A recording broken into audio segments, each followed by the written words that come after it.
Today's presentation, our first presentation, is on Leave No Trace with Andre Hauser. He is our Heartwood secretary. Treasurer. I'm sorry. I'm the money guy. Yeah, he's the numbers, he's the nerd for the group, and we're so lucky to have him. Yeah, a lot of us in here. So yeah, thank you. Well, good morning. In the back, can you hear me? Yeah. Okay. For those that didn't hear a while ago, I have a couple of handouts over on the table by the door. You can get them anytime. As she said, my name is Andre Hauser. I am the treasurer. I'm also one of two state advocates for the state of Texas for the Leave No Trace Center for Outdoor Ethics. Texas was the first state that needed two. If you can imagine, you know, how big we are. I think there's a meme on Facebook that says from Beaumont to El Paso is like 3 days or something like that. And we all know that's basically true. I think now California has two, and there are some states that still don't have any because it's all volunteer positions. But anyway, that's my role. I'm also a Leave No Trace level 2 instructor, which used to be called a master educator, but they've changed all that now. And I'll talk about that during my presentation, but that basically means that I'm authorized to teach other level 2 courses and things like that. So what I want to talk about today is Leave No Trace. Who's heard of it? Who's not heard of it? Okay. So some of you will gain a little bit of knowledge, and some of you gain a little bit more perhaps about Leave No Trace. And we'll go ahead and get started. So what we do at Leave No Trace is we believe that there's no substitute for nature. And the outdoors are meant to be enjoyed by everyone, not just one or two people. The nature that we love is at risk. There's over 13 billion trips in the outdoors in the US alone every year. People are causing impacts that are preventable, and they're adding up. One of our goals is to change the relationship between us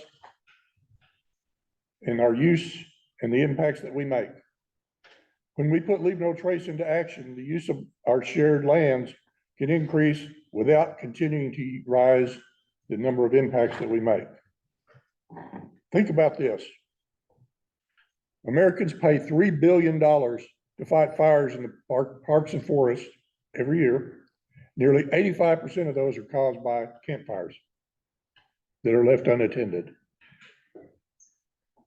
Some of the wildlife in our parks are routinely relocated and quite often put down because of conflicts with humans. And initially, those conflicts with humans are started by humans. Usually it's somebody that's feeding an animal, getting too close to an animal to take selfies. You've probably seen it, if you're on Facebook, you've seen some of these slightly uneducated people that try to get close to a moose or things like that. Usually they pay the price. Trash lasts a very long time. If you think about plastic grocery bags, they can last up to 20 years. Aluminum cans can last up to 100 years. And fishing line up to 600 years, and there's tons of fishing line. And so, and also every year, people take tons of petrified wood illegally from the Arizona's Petrified Forest National Park. So yeah, it is illegal to take it there. They will pull you over when you leave and ask you if you have any. And it's amazing, they seem to know who's telling the truth and who isn't. And if they think you're not, they'll search your car. And yet you can still buy it. But anyway, that's beside the point. According to the Centers for Disease Control, if you take your pets out there, one day's pet waste can contain several billion fecal coliform bacteria, along with giardia and the eggs of roundworms, hookworms, and tapeworms. Studies have shown that pet waste in instances of water pollution are enough to exceed water quality standards, close beaches, and harm wildlife. And I've seen people that actually try to do the right thing to a point. They'll go out and they'll have their little bag and they're walking their dog and they'll pick it up, but then they'll tie a knot in it and set it on the ground or set it on a post for someone else to throw away.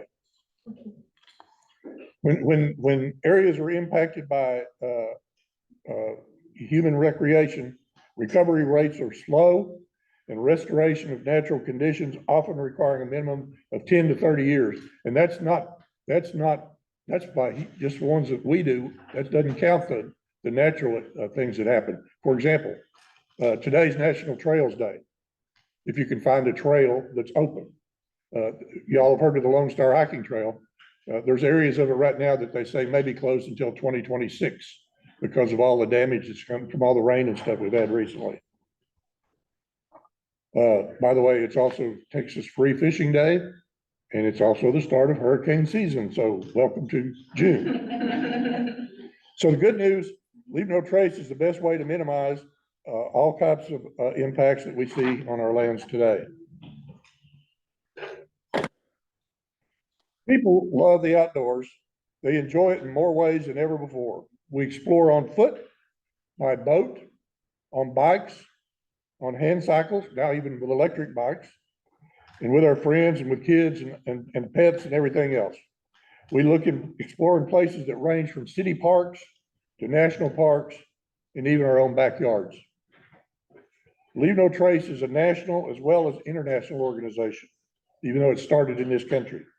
Using the power of science, education, and people, Leave No Trace is a nonprofit organization with a mission to ensure a sustainable future for our outdoors and our planet.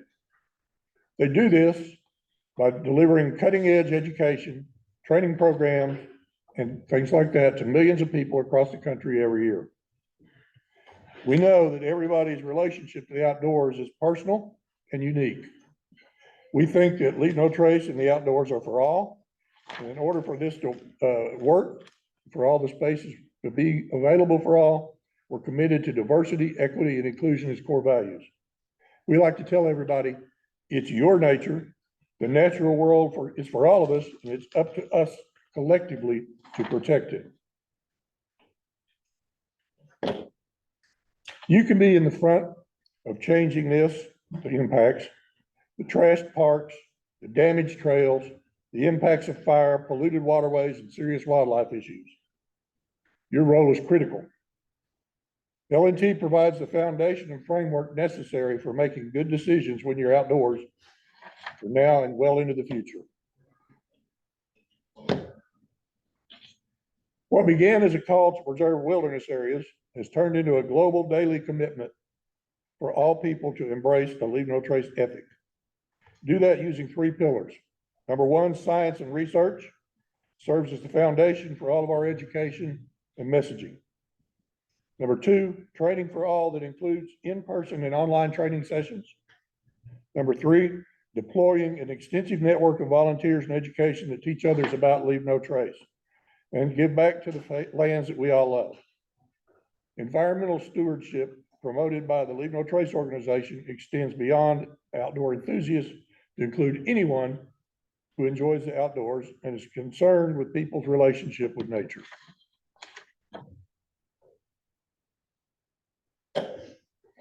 So when you go outdoors, humans generally impact the environment in 6 broad areas. First, you have wildlife impacts. That's disturbance, altered behavior, intentional or inadvertent feeding or reduced health and reproduction of animals. I remember when I was taking my course to become a master educator, or now a level 2 instructor. I was in Philmont Scout Ranch in New Mexico. And part of the course is in the classroom, and then we go out for 3 days into the woods and practice and teach, learn to teach and practice and so forth. And we just got started, and a long way off, I saw a herd of deer feeding. I had my walking poles because that's what I do. And I turned to the person behind me, and I picked up my one of my poles and pointed, "Look at those deer over there." And they took off running. And I thought, okay, I'm in trouble now. So just by getting too close to those animals, I made an impact. Hopefully they came back, and hopefully it wasn't lasting, but we don't think about sometimes the things we do and how they might impact wildlife. Soil impacts. There's a loss of organic litter, soil compaction, or soil erosion. Vegetation impacts, vegetation loss, the introduction of invasive species. I know you've heard about those. And tree or plant damage.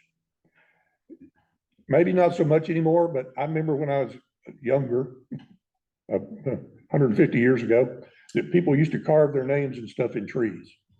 And you can still find that stuff today. Hopefully people aren't doing it any longer. Hopefully what you find has been there forever, but people don't think. Cultural resources impacted through theft or damage to culture and historic features and artifacts. And that's not just arrowheads and things like that. There were people in the news a few years ago that just for the fun of it went out in Utah and turned over boulders and things like that have been there for hundreds of years. They got arrested, thank goodness. But water resource impacts, siltation, sedimentation, trash, and soap or fecal waste, and then social impacts from other visitors, crowding conflicts between various user groups, and that creates diminished outdoor experiences. There's more people than ever in the parks. I can remember 20 years ago, I could go camping during the week and hardly be anyone in one of these state parks. Now that's a rare occasion.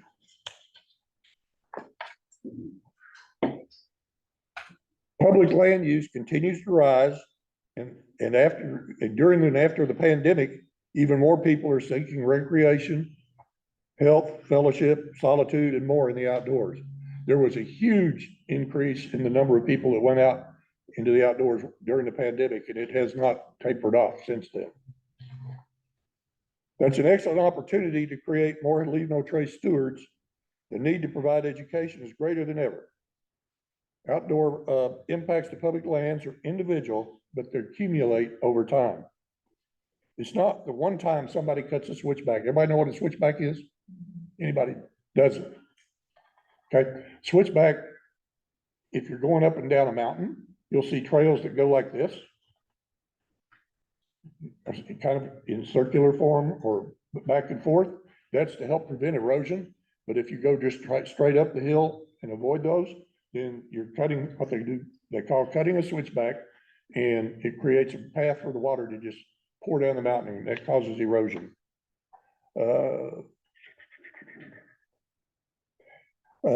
They leave trash. They improperly dispose of human waste, or they toss an apple core off the trail. Those kind of actions are repeated hundreds, thousands, of millions of times. They begin to add up. The environmental implications of outdoor use can be staggering, especially given the popularity of outdoor recreation in federal and state lands. So think about what happens to a park if Leave No Trace education is not widely known. The potential for recreation-related impacts can increase significantly. So here you have a typical park scene. There's a nice park with grassy fields. There's a hardened parking area that's kind of off to the side, you can't see it. And there's easy access to water. This would be a great place to go for a weekend, right? Or at least a weekend day trip. But then as more people come, did that go? Yeah, it did. It's hard to tell. As more people come, people show up, and Leave No Trace is not practiced, what happens? What kind of impacts can occur? Well, trash can get in the water, grass gets trampled down, pet waste can be there because some of them bring their pets and don't pick up after them. All kinds of things like that. So we want to think about Leave No Trace as a spectrum. On one end are many impacts. On the other are few impacts. If you find your place on the spectrum by doing anything to minimize your impact and practice Leave No Trace, you're helping to protect the outdoors. We know we'll never get to no impact, but everything we do to minimize that moves us closer on the spectrum to fewer and fewer, and that's encouraging when we do that. If you pack out your trash, you've left no trace. If you picked up after your pet and properly disposed of it, you've left no trace. If you've done both, even better. The cumulative impact of all those good stewardship actions is how we can collectively protect our shared lands. Think of the difference of our shared lands if everyone put Leave No Trace into action.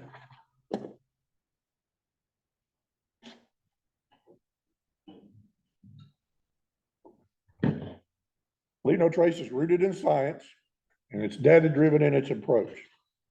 Whether we're doing our own studies or we're looking at the findings of research, Leave No Trace uses data to ensure strong education programs, high-quality training, and sound best practices. Existing L&T scientific literature aligns with the disciplines of recreation ecology and human dimensions of natural resources. Recreation ecology is a field of study that examines the impact of visitors to protected areas and has given the underpinning for Leave No Trace messaging because of its focus on recreation impacts. And then the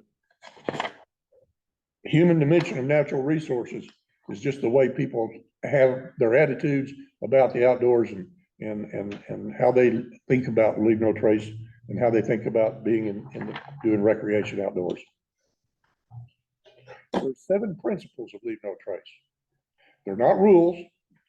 They're an ethic. They're a principle. They're a guideline. The first one is plan ahead and prepare. And I'll talk over all 7 of these in detail a little bit later. Then there's travel and camp on durable surfaces, dispose of waste properly, leave what you find, minimize campfire impacts, respect wildlife, and be considerate of others. So originally, Leave No Trace relied on these 7 principles. And today, it's the foundation of principles that exist in almost 20 forms. For those of you that picked up the handout, you'll have 3 of those. And here's an example of all the various ones that they have. For example, they have Leave No Trace for rock climbing, Leave No Trace for mountain biking, Leave No Trace for geocaching. And it's same principles, but they give you hints and things of how to use those principles in those particular activities. The ones that I gave you, and you can either pick up after the class if you haven't already. One is the original one. It deals with basically backcountry. The white one is front country. That's like for state parks and things like that. And then the yellow one is slightly different language. It's for kids to make it easier to understand. And we'll talk about those here in a little bit too.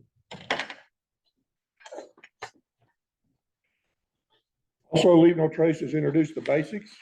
This paper is a handout back there. It talks about the basics.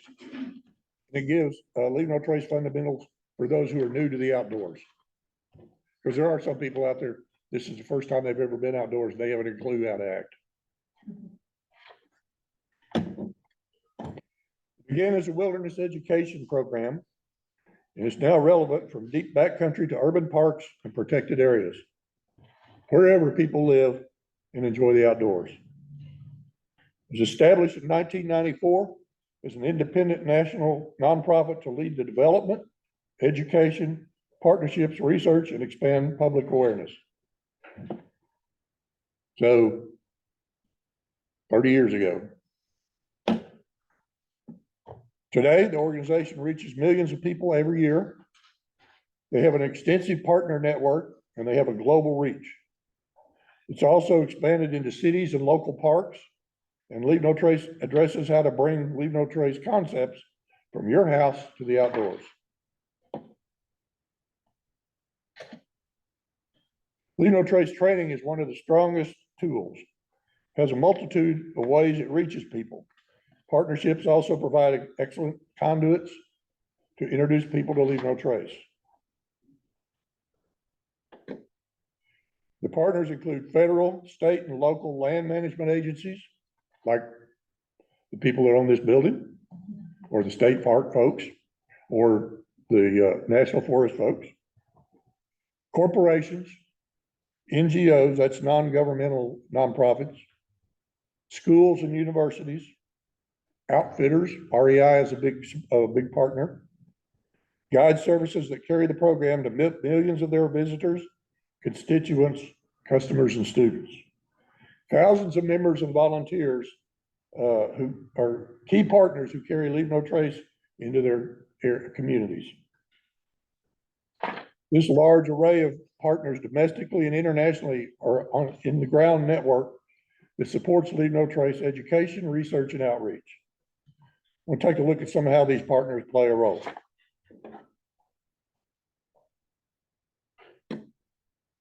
Hundreds of active community tourism corporate partners that are critical to their efforts.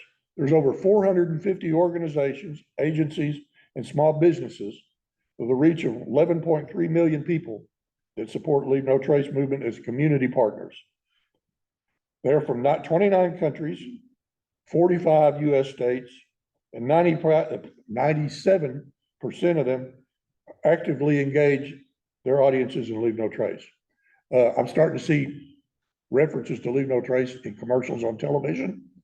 I see them on YouTube a lot. I watch a lot of YouTube videos and outdoor subjects. And so it's encouraging to me to see this starting to be put out there. Subaru is one of our biggest partners. There are companies largely within the outdoor industry that support the Leave No Trace mission, and they join as corporate partners to lend their support and voice to the movement. They've been responsible for funding high impact programs like Subaru Leave No Trace teams. The Leave No Trace has 3, sometimes 4 teams of which consist of a couple that travel around the country presenting programs. You have to book them like 3 months in advance. They are usually a husband and wife, but they are a couple. They're required to be on the road and camp 270 days a year or more. And for 3 years, that's all they do. That's their job.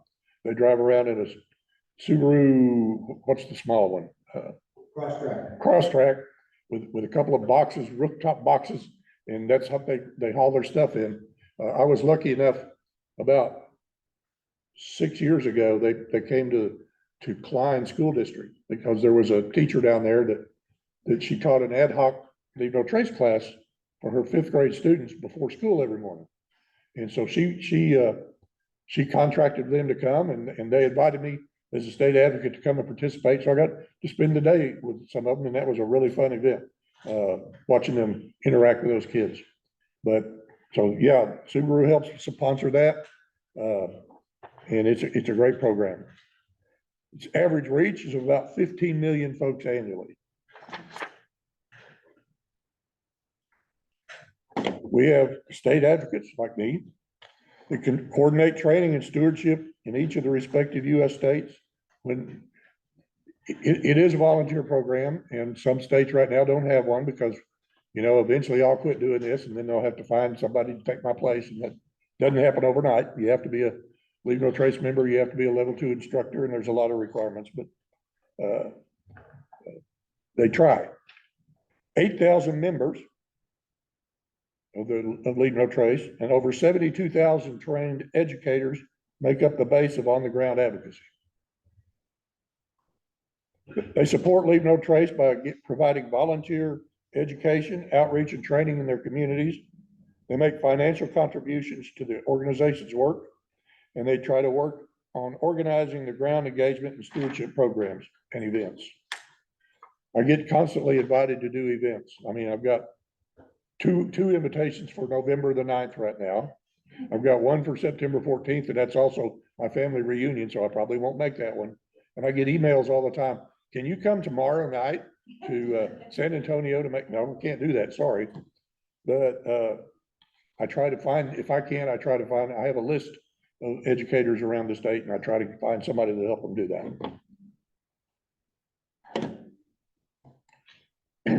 Federal agency land management partners play a critical role in providing Leave No Trace information to millions of people each year. We have formal partnerships with the National Park Service, the U.S. Forest Service, Bureau of Land Management, United States Fish and Wildlife, and the Army Corps of Engineers to provide Leave No Trace education on public lands. Each of those agencies has staff trained in Leave No Trace who train other agency personnel and the general public. My master educator course, when I took it in 2005, was led by a guy that worked for the Bureau of Land Management in Washington State. They also have formal partnerships with all of the country's state parks through America's State Parks. That's an organization. They have local and county and municipal agencies that are also partners with Leave No Trace, and they incorporate the program on the lands that they manage.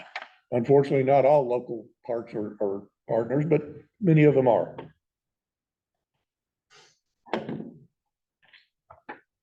There's a program called Leave No Trace in every park. And just think about it. What if everybody who stepped into the natural world was provided with the tools to put Leave No Trace into action and develop an outdoor ethic? Well, that's the goal of the National Leave No Trace in Every Park program. It focuses on giving educational opportunities in the outdoors. Several initiatives and programs that support this. It incorporates Leave No Trace programs and educational opportunities across the country. They take many forms, including service work, research, interpretive materials, staff and volunteer training, public education, on-site signage, Leave No Trace hotspots. A hotspot is and I'll get that in just a second. Gold standard sites, citizen science projects. I know you've heard of that. Maybe not through Leave No Trace, but we all have, master naturalists do a lot of citizen science stuff. And then they work with government agencies and state and local tourism entities and more. So I talk about hotspots.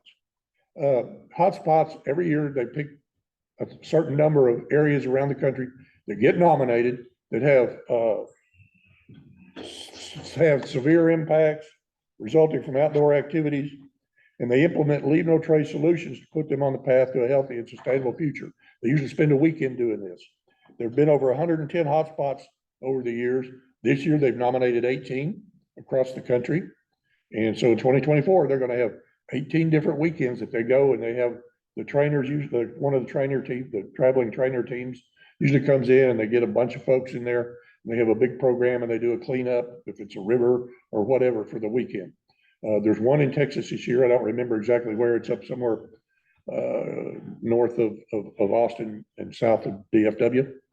And then there's one in Arkansas, which my home state, on the Buffalo River, which is a wonderful place to be if you've never been there.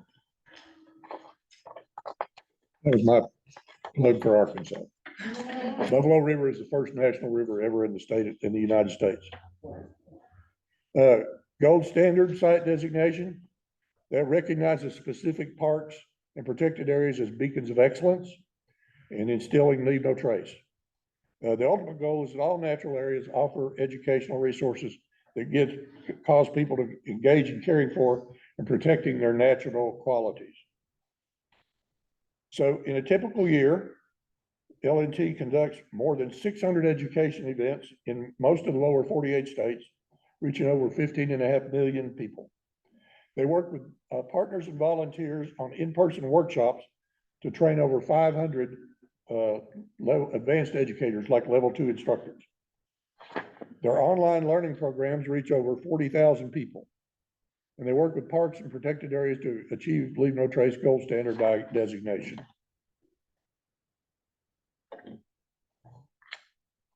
They use various methods and programs to provide Leave No Trace in every park and protected place. And we've talked about those. Another program they have is Leave No Trace for Every Kid.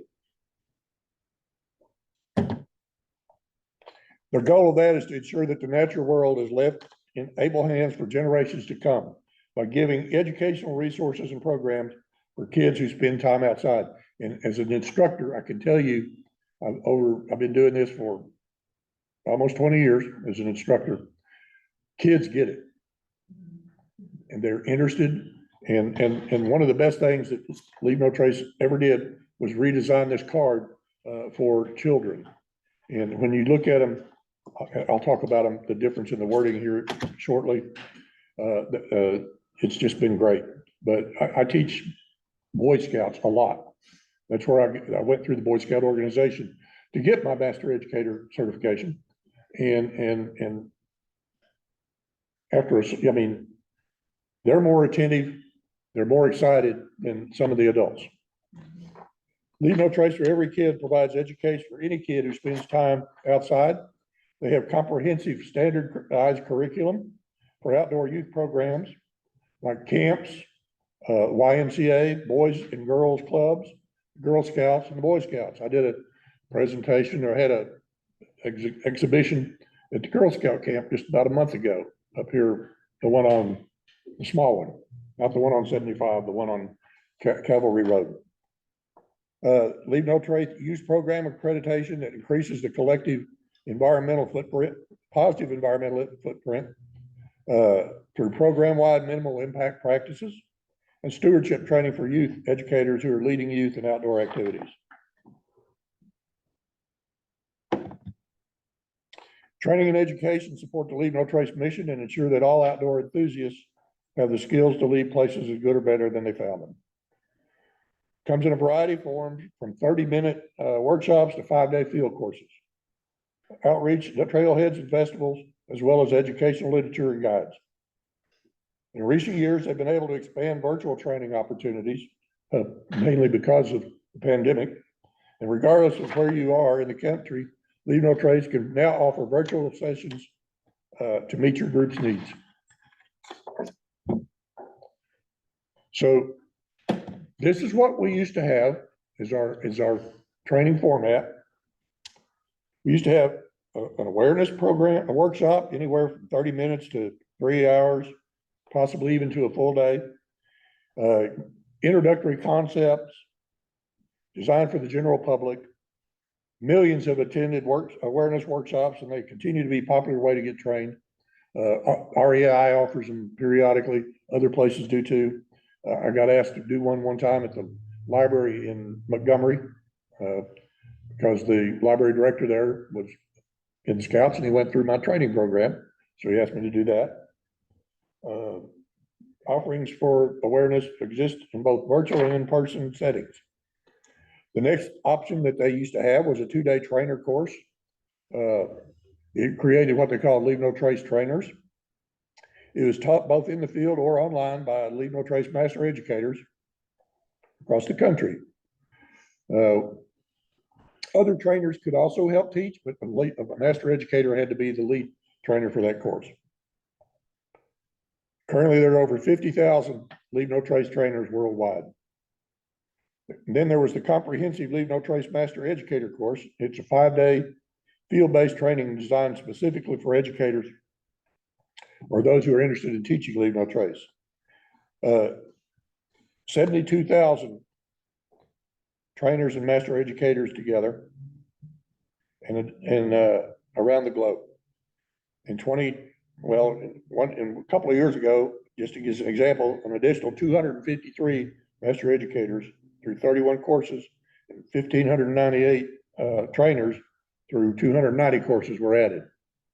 So that's a typical year. So they're expanding their training programs and focused on more training options for those interested in learning how to practice Leave No Trace skills.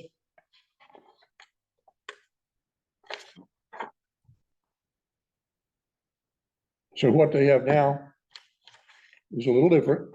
They have what we call Leave No Trace 101. And it's a 45-minute online course with practical tools and knowledge. Leave No Trace 101 is basically, like I said, it's an online course. Now, through the Boy Scouts, we have something called Leave No Trace 101 that is not an online course, it's an in-person course. So they kind of stole that idea from the Boy Scouts because we had a 101 first. That's okay. And now they have instructor training, and instead of calling them trainers and master educators, you have level 1 and level 2 instructors. The level 1 instructor is the former trainer. The level 2 instructor is the former master educator. They also have a level 3 instructor, but that training is offered by whichever organization is doing the training. For example, in the Boy Scouts, we have a level 3 instructor.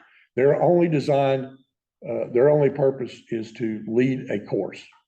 So they have to be a level 2, and then they do some additional training on how the logistics of teaching a course that really doesn't have anything to do with actual Leave No Trace training. And that's why the specific organization does that training, because it meets their needs. And then they have recreational training. This is something totally new.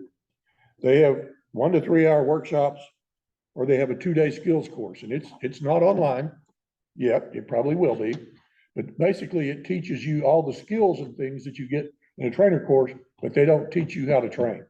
Part of the thing of an instructor course is you have to practice teaching and so forth in front of people. They give you an assignment and they make you make a presentation on one of the 7 principles. And in the skills course, they don't. They focus more on how do you use it. So that's for people who don't necessarily want to go out and teach, but they want to learn.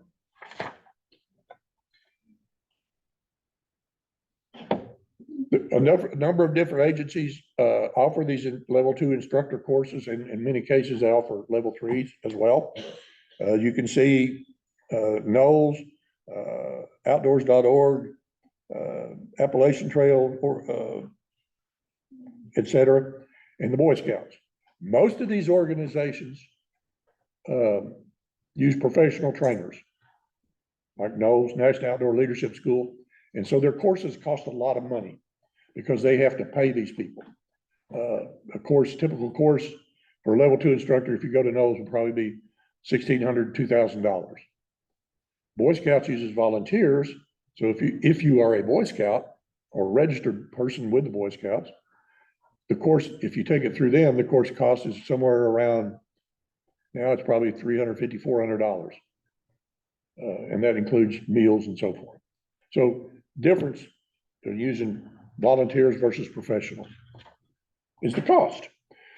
The quality instruction is no different. There's a number of online learning possibilities. You take the online workshops. Anyone 12 or older could participate in an online workshop. When I teach the level 1 instructor course, we require them to be 14 and over.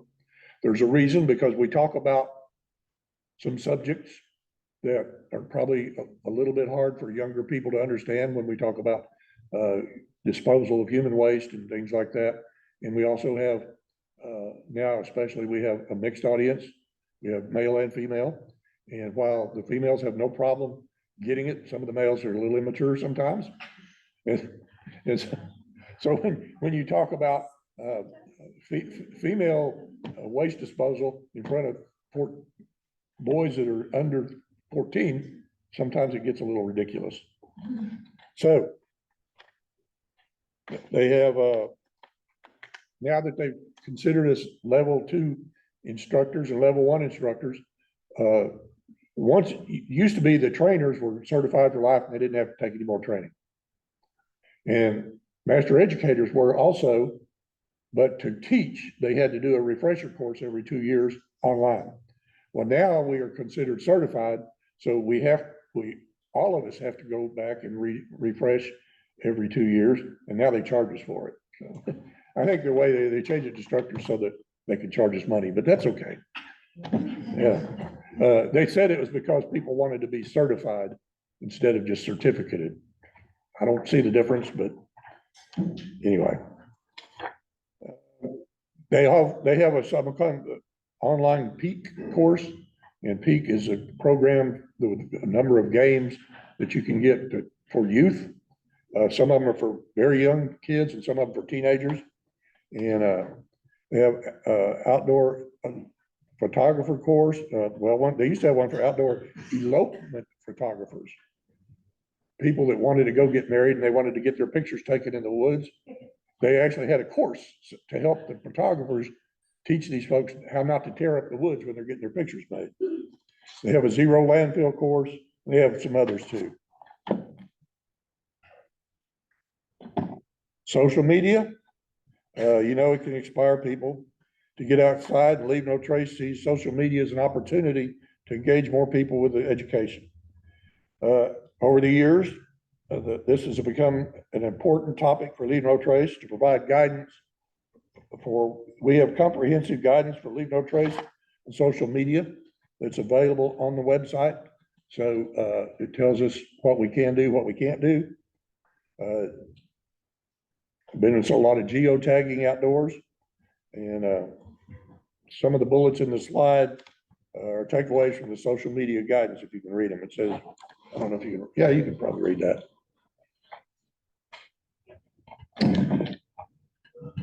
One of the things I would promote is the YouTube videos. They've started about 4 or 5 years ago doing a publishing a bunch of 1 to 2 to 3 minute videos on YouTube about some of the different skills, like how to dispose of waste, the proper way to have a campfire, a minimum impact campfire, how to purify water, things like that, all with a leave no trace perspective.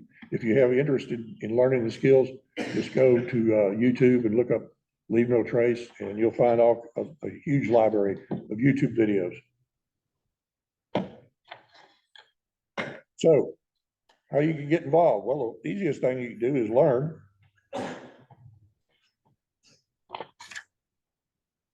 Take advantage of our broad selection of videos. Read the Leave No Trace Skills and Ethics booklet. This is the old one, the Skills and Ethics booklet for North America. They used to have like 17 of these for different things. One was for kind of like the cards. One was for, I don't know, desert. One was for Arctic areas. Now they have one. It's kind of all encompassing. The only issue with it, if you're old like me, it's very small print. So you probably want to get a vision enhancer if you want to read that. You can choose from one of the course options, take a course either online or not. I would recommend that the online awareness course. A lot of their online courses are free. You can join if you're interested. You become a member, support what you care about. It's very inexpensive. I think, I don't know, it might be $50 a year now. It used to be 30. I'm not sure. But you do get, if you buy merchandise, you get a discount. So whatever. Encourage your organization or company to become an official partner. Any group that can get involved can play an important role in sharing the Leave No Trace message.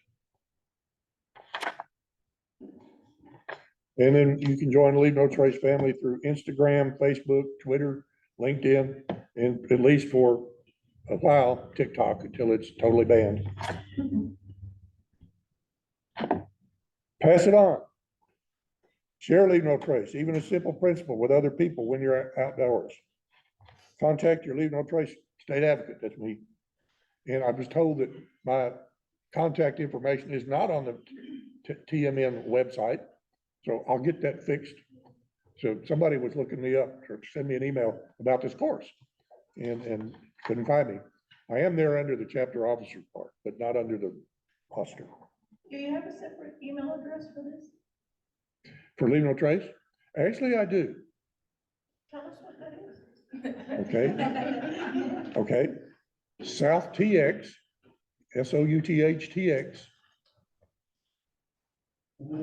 at lnt.org.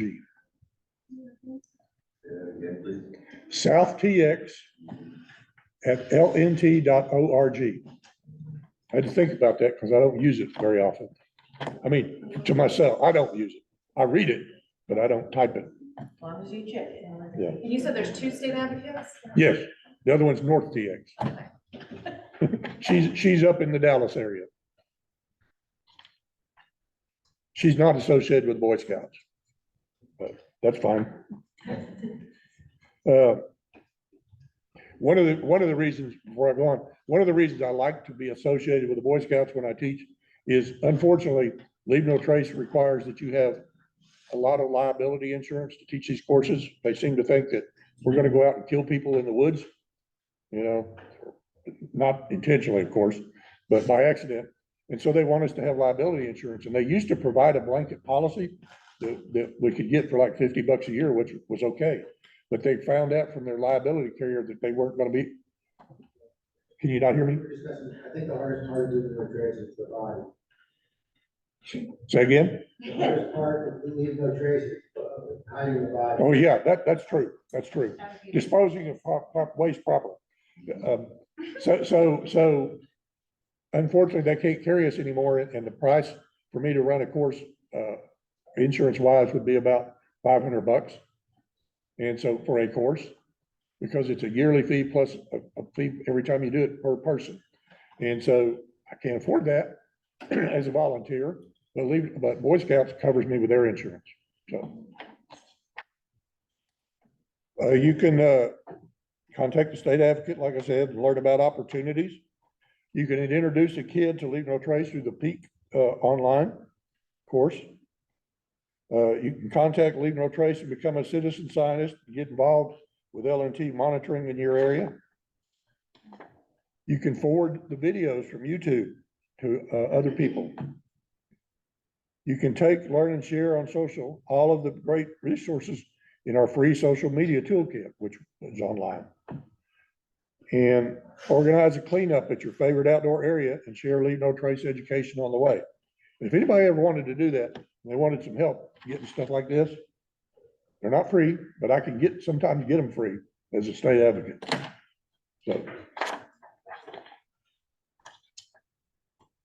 So just remember, it's going to take all of us.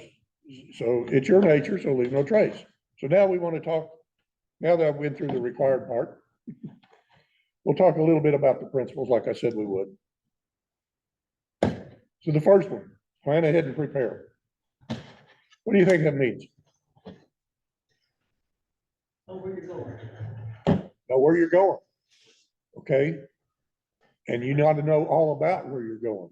You want to know what the rules are. If, let's say you're going to, let's say you're going out on a master naturalist hike, and you want to go down to one of the wildlife areas.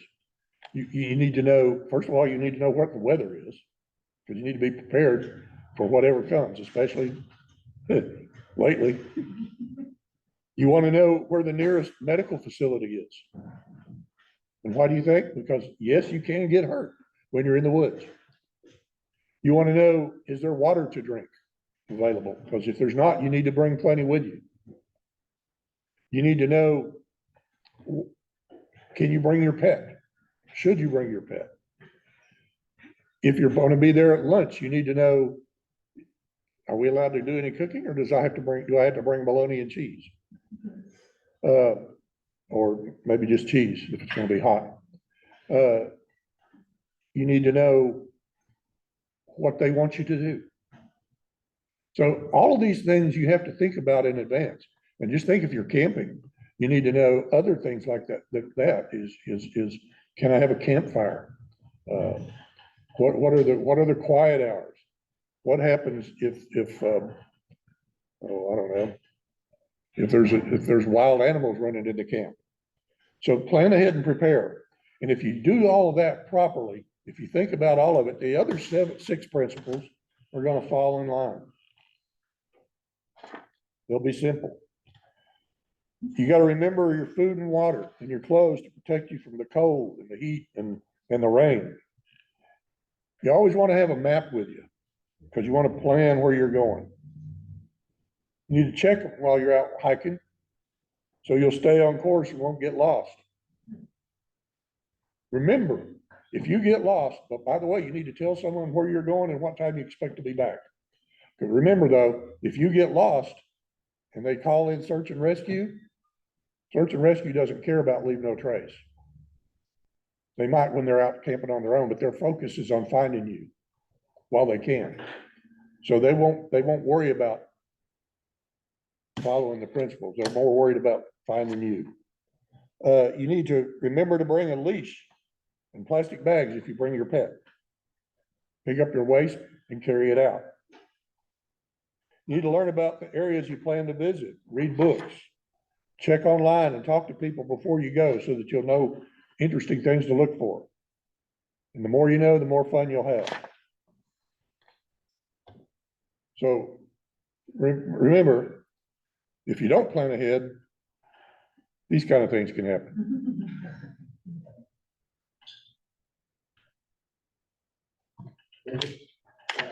Traveling, yes. On your list is a map. That map on the iPhone looks great, and you drop that in the water, and you don't have a paper map, you're in trouble. Good point. Not only that, sometimes batteries run down. And years ago, it's not so much a big deal now. Years ago, you could lose satellites. Once upon a time, there were 7 satellites up there for GPS. There's a lot more now, so that's not as big a deal, but you still can be in areas where contact with satellites is difficult. If you're in a heavily wooded area or things like that, always have a paper map and know how to use it. And I always carry a compass too. You know, a little quick compass and map course, you can find them free online. It never hurts to have those. So travel and camp on durable surfaces. Stick to the trail. If you're camping, camp overnight in the right place.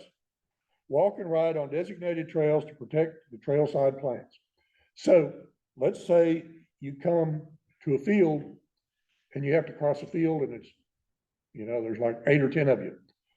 Do you think you go in single file across that field? No. Why? Because you're going to create a trail. So if you're crossing a field, you spread out, you know, a couple arms or an arm's length apart at least, and you walk separately.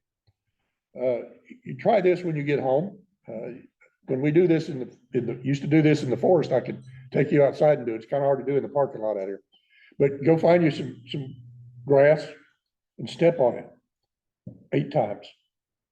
And after each time you step on it, look at the grass. The first 7 times, it'll pop back up immediately. About after the 8th time, it'll stay down. It'll eventually it will come back up. But just think about it. If you had 15 people are out there and they're all walking in single file, they might get it down to where it never comes back up. Same thing if you have a group. This is an exercise I use at my courses. I make them walk out across the field in single file at a Boy Scout camp. And then they turn around and look and they can see where they went. And then I have them come back in line separated and they can't see it. Don't step on flowers or small trees, because if they're damaged, they may not grow back. Respect private property by staying on designated trails. And if you find a gate, what do you do? If you go through a gate, how do you leave it? Like closed. Pardon? Close it. Maybe.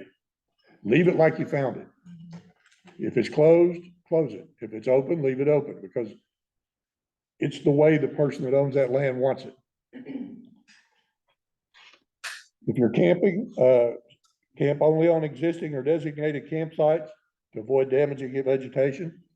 And if you can, learn to use a hammock. They're a lot more comfortable and they're not on the ground. But remember that good campsites are found, they're not made. And this is something that was a big thing when I was in the military, when I was in Boy Scouts 150 years ago. Don't dig trenches around your tents or your campsite or build structures. We did that when I was in Boy Scouts. We did that when I was in the military. We dug trenches around our tent so that when it rained, the water would not go through the tent. We didn't have tent floors. Nobody knew what a tent floor was back then. So the water, you didn't want the water coming in your tent. We don't do that now. We also buried our trash in the campfire. We did all kinds of crazy stuff that people didn't think about back then. One of the things about traveling and camping on durable surfaces that the little kids like to hear, what do you do if you're hiking on a trail, like you could be today, and you come across a mud puddle in the middle of the trail? Do you go around it? You go through it. And why? Because if you go around it, you can make it bigger. And so I tell the little kids, this is the one time that you can run right through the mud and your parents probably won't say anything. They like to hear that.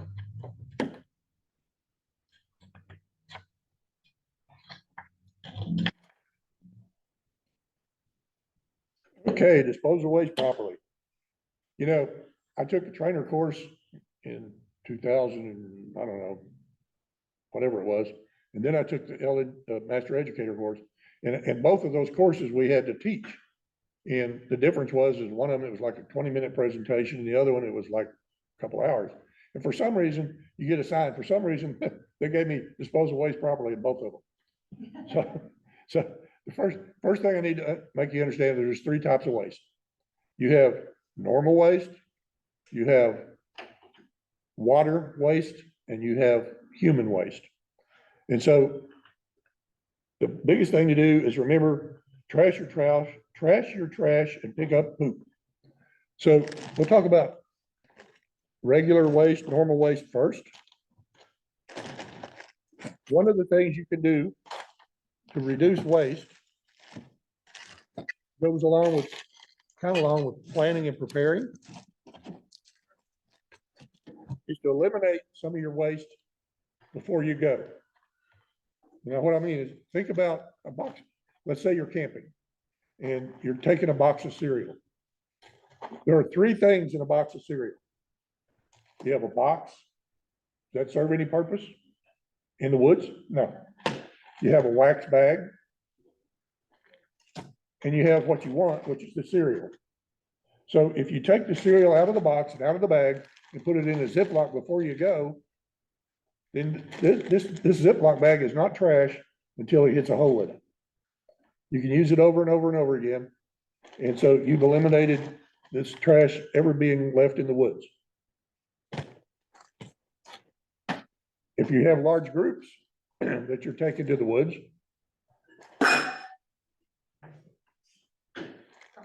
you know, you can have sandwiches for lunch. And a lot of the Boy Scout troops I go out with, they go to Costco or Sam's and they buy these 30 packs of potato chips to go with the sandwiches. And so they've got all these little things.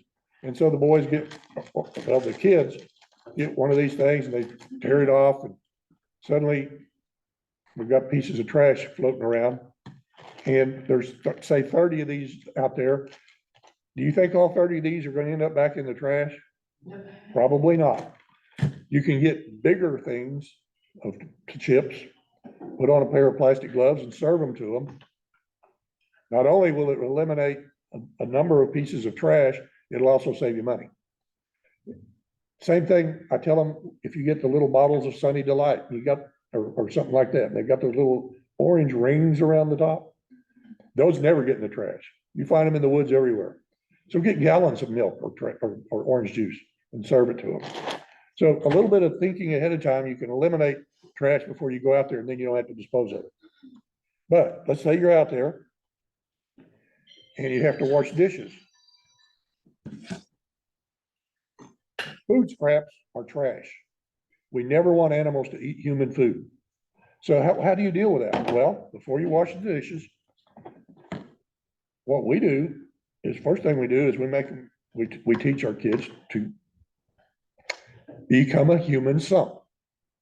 And you know, try to get everything off their plate, out of their bowl. It's a game that I used to play. I went into a Target one time in another city, and they had Lexan bowls they were clearing them out for 50 cents. I thought, hey, this is going to be good for my scout troop, but I want to know if I can use them as a human sump. So I picked up one of the bowls and I put it up here like this. You know, human sump means you lick out the bowl. And people were looking at me strange because I was holding this thing to see if it would work. But they did, and I worked them. I bought them. So you tell guys, hey, you need to well, I don't want to lick the bowl. It's nasty. Okay, well then pour some water in it, stir it up, and then drink it. Well, that's awful too. And I asked them, well, why? Because what's it got in it? It's got food, right? Yeah. You ate the food? Yeah. It has water in it. Do you drink water? Yeah. So what's the deal? But anyway, you get the bowls as clean as you can, and then you strain, when you're through washing the dishes, before you dispose of the water, you strain it. This is what they give you at one of the scout ranches. It's a Frisbee with holes in it. It uses a strainer. You can still play, it kind of wobbles, or you can use one of these dollar store strainers, or you can make your own out of a piece of window screen. The idea being is you capture all the food.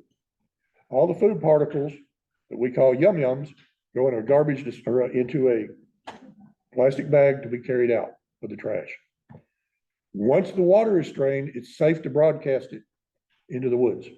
You don't dump it in one spot. The little bit of soap that's in there, you try to use biodegradable soap called camp soap, but the little bit of soap that's in there will not harm the vegetation. Okay. So that takes care of that. But then you got the human waste issue.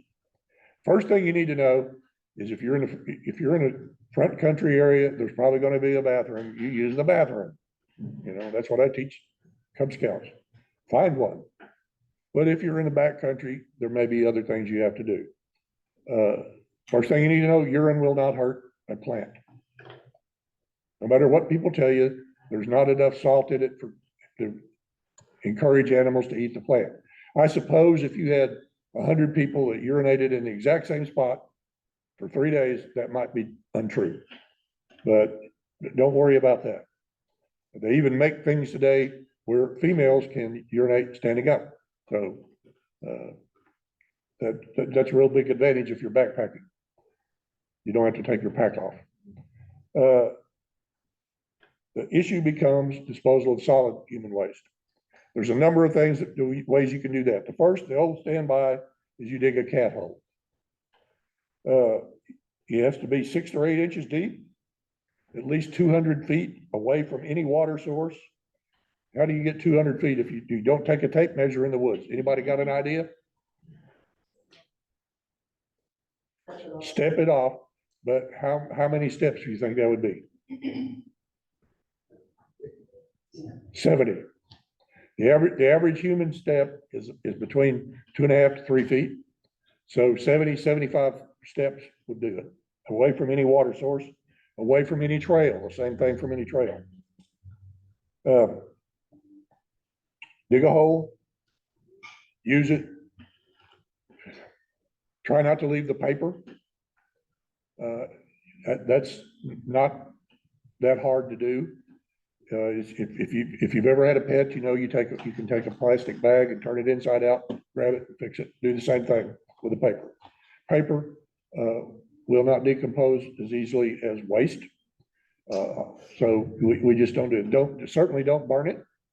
You might end up accidentally starting a fire because that paper is real thin and the coals, it'll waft up into the wind. You can, there's other ways you can dispose of human waste. By the way, when you dig a cat hole, there's a few different tools you use. These used to be easy to get. There was a company in Minnesota or Wisconsin or somewhere that used to make these, and you could get them for like 80 cents each.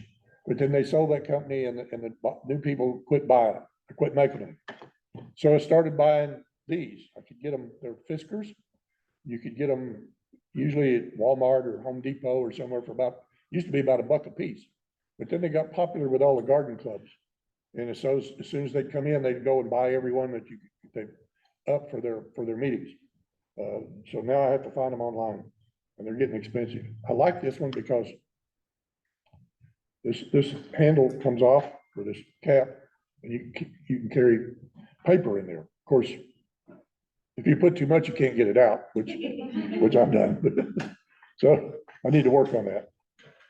And then they make different little, this is a really lightweight one called the Deuce, that you can get at various places and so forth. One of the things I always carry when I go in the woods is my emergency bag. If you see me walking into the woods with this, do not follow me, please. But here's what's in it.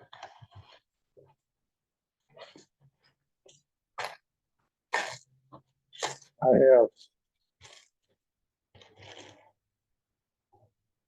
some hand sanitizer and a wet wiper too. I have paper. I have what's called a wag bag, and I'm going to show you one of those in a minute. I have some soap. This is the camp soap I was talking about that you can use for dishwashing. And then this is the trowel that I carry. It's called a U-Dig-It. And it's stainless steel. It's a little heavier than these others. The reason I carry this one is because I have seen this break. I'm trying to dig the hole in New Mexico. The ground was hard. You can still use it, but I just don't want one to break. So like I said, don't follow me. Talked about the wag bag. This is the only way that you can legally and safely dispose of human waste into a landfill. Believe it or not, when people throw away kids' diapers, they shouldn't be doing that. It's not a safe thing to do, but everybody does it. I did it when I had my 3 kids. But this is, the EPA has said this is a safe way to do it. It has a chemical in it called poop powder. I'll show you how that works in just a minute. But first, I want to show you what's in this bag. First, you have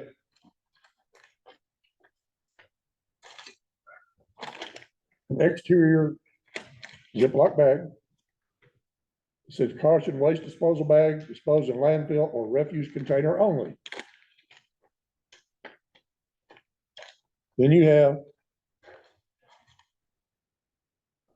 a fresh nap, one, and you have enough toilet paper to blow your nose maybe. This is the same amount we used to have in the C rations when I was in the military. And then you have an interior bag that has some of this poo powder in it. And what it does is it solidifies things and like urine or whatever, and makes them chemically safe to throw into a landfill. I'll show you how this works. Water.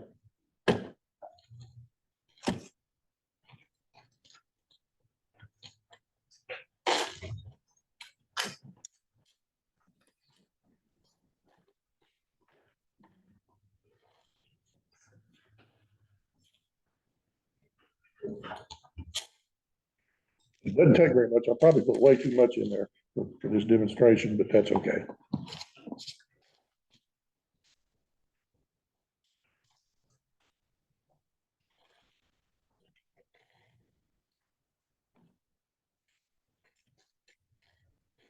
See, it's already turned to solid.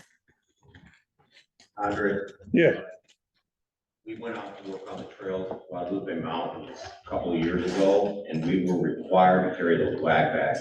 yes. They did not want us touching anything on the ground, digging a hole, anything. So Pass this around. you want to talk about planning ahead? That scared the daylight out of people, and they didn't have to go to the bathroom anymore. Yeah, I mean, seriously, Yeah. it scares people that they're gonna have to use that. You know, I carry one of these in my vehicle when I travel on the road, because you never know in some of the roads I've been on when you're gonna find a rest stop. And they're really not hard to use if you pay attention to what you're doing. It's just that the idea is strange. They're a little expensive, about $3 a piece, something like that. But if you buy this, you can make your own with a couple of Ziplocs. It'd be clear, so you might want to think about that. Maybe get a little kitchen type bag instead. But It's also good if you throw up. yeah, they're good. Yeah, yes, it'll dry that up too. Yes, good point. I've never thought about that. But so they even make.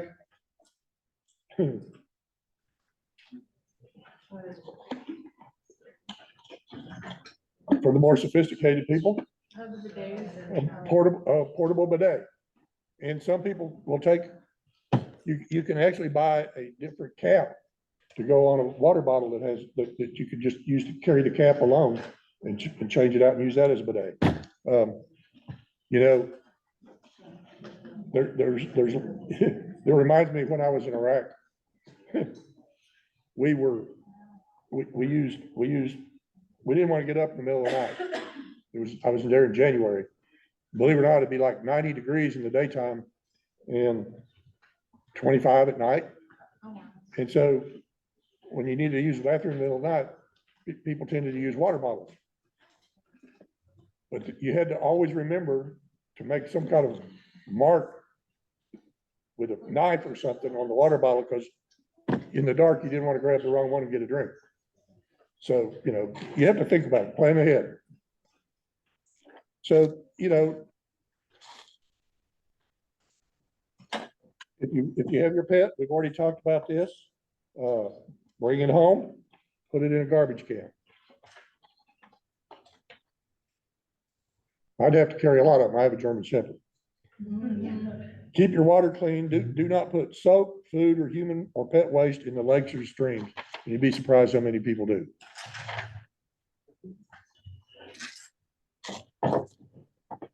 There it is. And that's what the wag bags look like. If you want to buy those, there's 2 or 3 companies that make those. One of them are called wag bags. Some of them are called Rest Stop.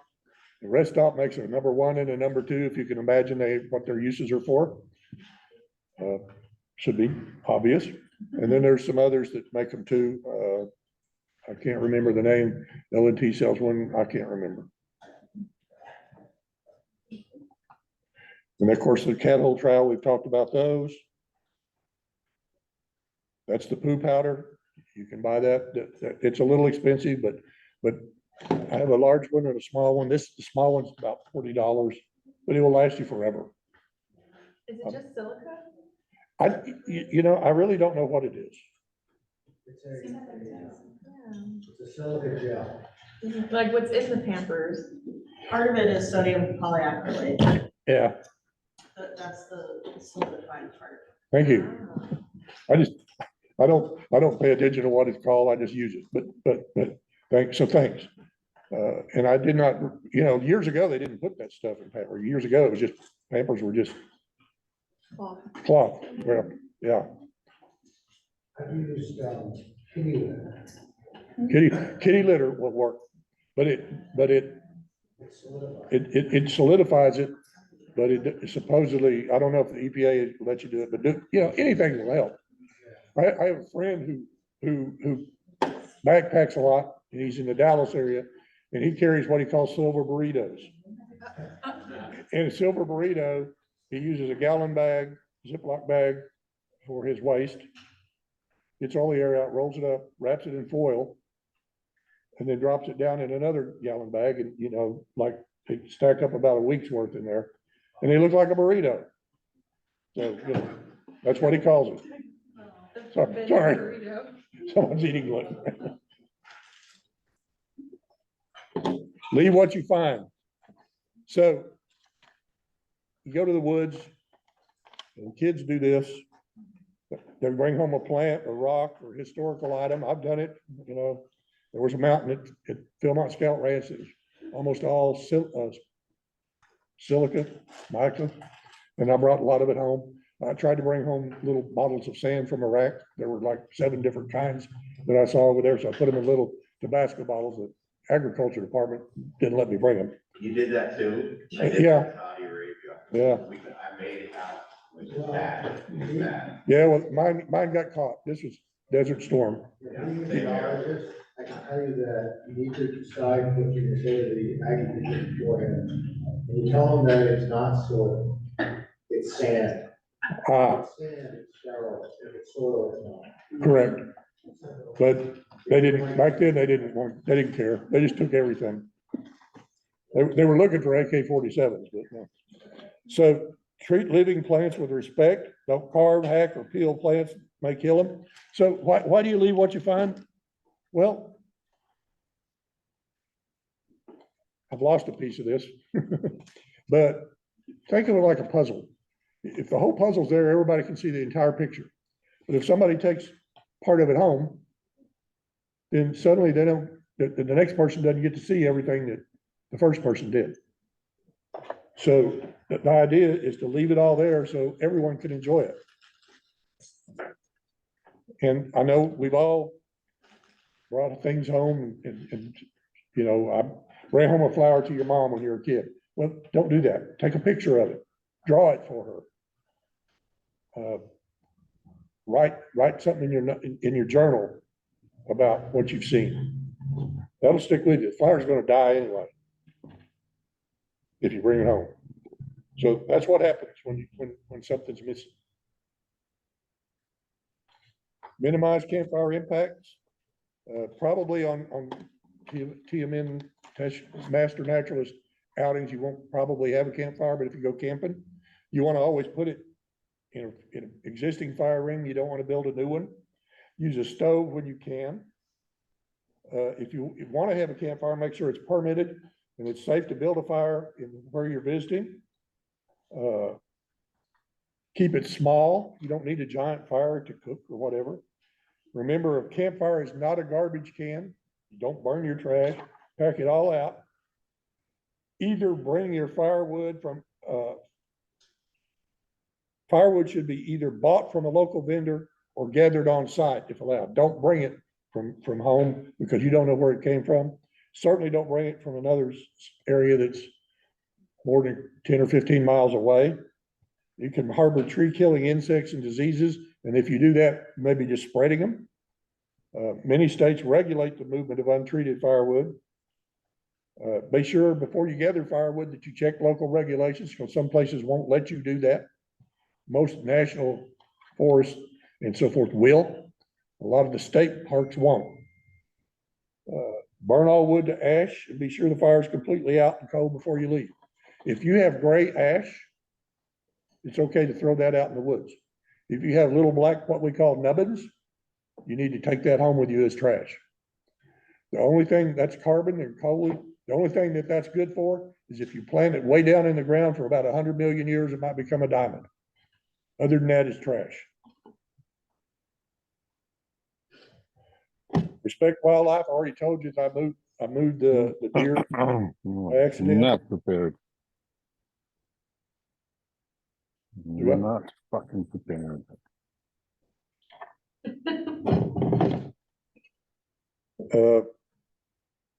Human food is unhealthy for all wildlife. Feeding them starts bad habits.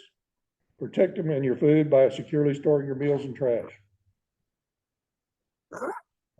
Then be considerate of other visitors. Share your trails, manage your pet, listen to nature, try not to make loud noises or yelling.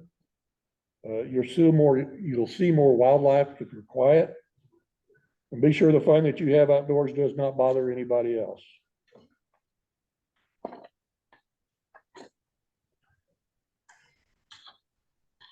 I'm gonna have to skip the ethics game. Now I'm gonna do a real quick version, but we won't do all of it. So which is worse?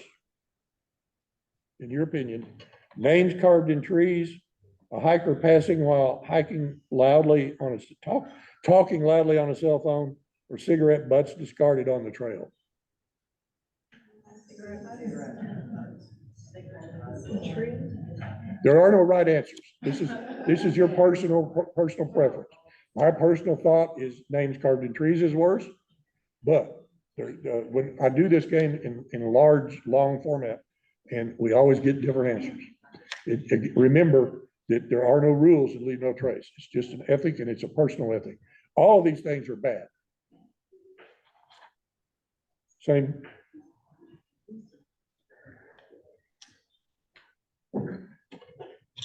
Half-burned food scraps and trash in a fire ring, a person hiking with their pet off the leash, or a person picking flowers while hiking. The same thing. You each have your own personal preferences. Human waste piles along a trail or riverway, Okay. cultural area picked clean of artifacts, or mountain bike ruts on a designated non-biking trail. They're all bad, yes. The rule of thumb, I told you about respecting wildlife. If you want to know if you're too close to an animal, hold your thumb up like this. If you can still see any of the animal, or maybe like this, if you can still see any of the animal, you're too close. You need to be far enough back that your thumb will block out your view of the animal. Bison, Yellowstone. Like bison in Yellowstone, yeah. Quick quiz here, trash timeline.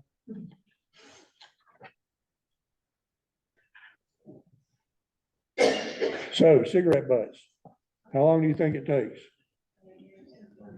Long time. It was 20. Ah, fuck. Android, what's the question? Is it decompose or biodegrade? Decomposed.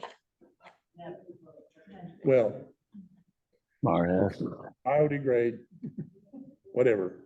The answer is about 5 years. How about a tin can? 100 years, 80 to 100 years. Well, not quite that bad. It's about 50. Nylon fabric. Now, most of this stuff will eventually go away. Nylon fabric is about 30 to 40 years. Glass bottles, here we go. There are historical glass bottles like in the Middle East that are over 2,000 years old. They don't really know, so they estimate it takes 1 million years. And then a plastic 6-pack holder.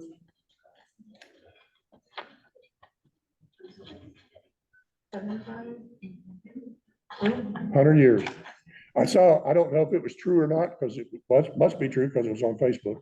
No, but I saw a picture yesterday of a turtle with a plastic ring around the middle, and the turtle was this big in the back, this big in the front, but the middle section where the ring was, it was compressed.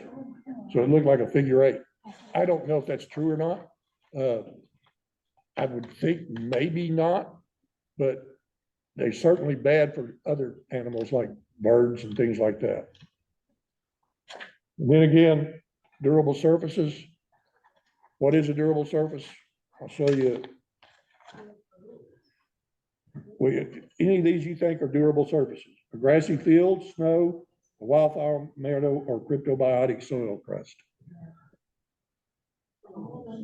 There's one that's durable. Snow. Why is snow durable? Because anything that you leave, it will melt and it'll be gone. All of the rest of those you can make a lasting impression on. Gravel, sand, moss, or water. In this case, moss is the only one that is not durable. Water, you know, as long as it doesn't dry up, will hide your tracks. Sand, the wind will blow it away. And of course, gravel is obvious. So I want to leave you with a little mnemonic to remember the principles. And we're going to talk about these. And I'll use the ones that the kids use. Know before you go. And you're going to use first principle, one finger. Know before you go. Point to your brain. Plan ahead and prepare. Number 2. On the bridge. Funny. Choose the right path or travel and camp on durable surfaces. So here we are, we're walking. Number 3, trash your trash. So you can use 3 fingers. You're either throwing it in the trash or you're digging your cat hole. Leave what you find, 4 fingers. Take a picture. This is a camera. Number 5, be careful with fire. Here's a flame. Number 6, respect wildlife. And number 7, be considerate of other visitors. Peace. So if you learn those, it helps kids to remember them. Know before you go, choose the right path, trash your trash, to respect wildlife, be careful with fire,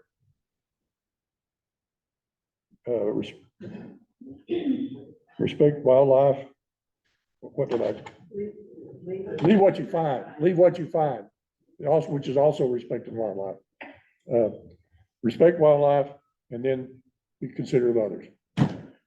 I hope you gained a little bit out of this. I thank you for your time. If you didn't get one of these sets of cards and one of these handouts, they're back there.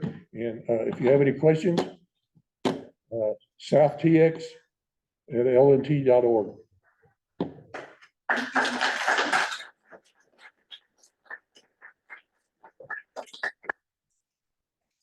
Let let me correct that. I think it's South TX ADV, but I'll just check. I'll just check. I'll just check.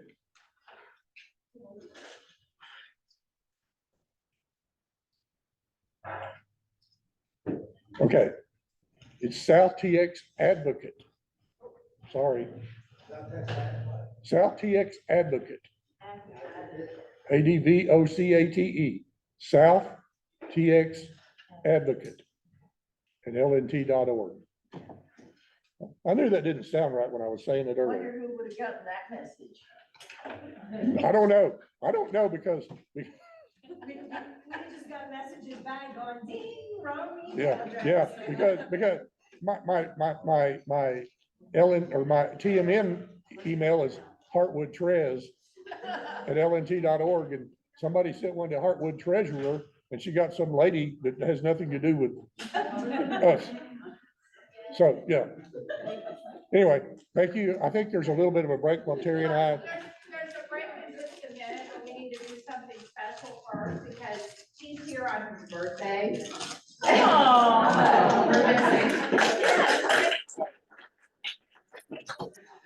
have a couple of announcements, before we let Terry take over. First of all, this is the last class. You guys have done so awesome. Congratulations. We have tons of people on Zoom right now. So yeah, just glad y'all could make it to this last class. Graduation is next week. We sent out a survey last night, I think, asking who is attending graduation, who you're bringing, and if you're going to have a project, so we can set up tables in advance. Please fill those out as soon as you can. We want to make sure we have the numbers for chairs. If you're bringing your friends and family, we might just do chairs in here and no tables. If we don't have that many, then we'll keep the tables up.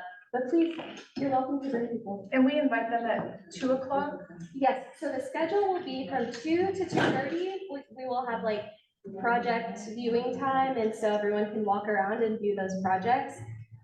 For the project viewing, you can get AT or IT hours, so you can get an extra 30 minutes that last day. And then at 2:30 is when we'll start the ceremony. So it'll be in here. It's like a classic graduation. We'll call your name, you'll come up, get your shirt, get your lanyard, your name tag, and if you certify, you'll get your first pen. So it'll be really fun. You can take pictures, your family will clap for you, I'm sure. And kids are welcome. All right, if you have any questions about your hours, we're really getting down to the wire here. Melissa is in the back of the room in the blue shirt. She'll be here through the end of class, so feel free to talk to her about how many you have, any questions you have about logging them. If you have questions about getting enough on time, she will help you with all of that. And let's see, one more thing. Oh, the chapter meeting, if you want to continue to be involved, we have monthly chapter meetings at the Sam Houston Montgomery campus. We've been there for one class, I think. Did we go to class? Yeah, we had one there. So the next one is on the 12th at 6 p.m. Does anyone know the speaker? I'm going to ask Andre. Hey, Melissa, do you know the speaker for the next chapter meeting? So, I don't actually. It wasn't posted yet. Yeah, it is. Sometimes, that's the vice president's job, so that they have to round them all up, and sometimes they do back, kind of somebody pulls out. Okay. So, he just got. Well, it'll be on the 12th at 6 o'clock. Those are great. Those are fun. It's a good opportunity for AT hours as well. Usually you can get like an hour from whatever speaker is here. I think those are the announcements that I have. Did I leave anything out? Oh, No, nothing out, but, I just want to mention that a friend of mine is moving to Chicago, so I have 3 or 4, Texas. That's not open to talk about that. And the band is both, like, they're looking at. So they're open to anybody to grab, so you do it now or whatever. Please take them. okay. I think we're good. So if you would like to. Is there a gizmo? Yes, there is a gizmo. Also, do you need a microphone? I do not. I don't think you do. Yeah. I project well. You do project. All right, here we go. Super. Thank you. The arrow keys? Yes. Okay, so what have you been doing the last 5 months? Have you been listening and learning? So pop quiz. Why do we have forests?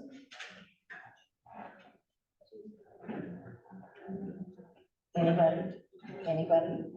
Regulate our ecosystem. Why do we have forests?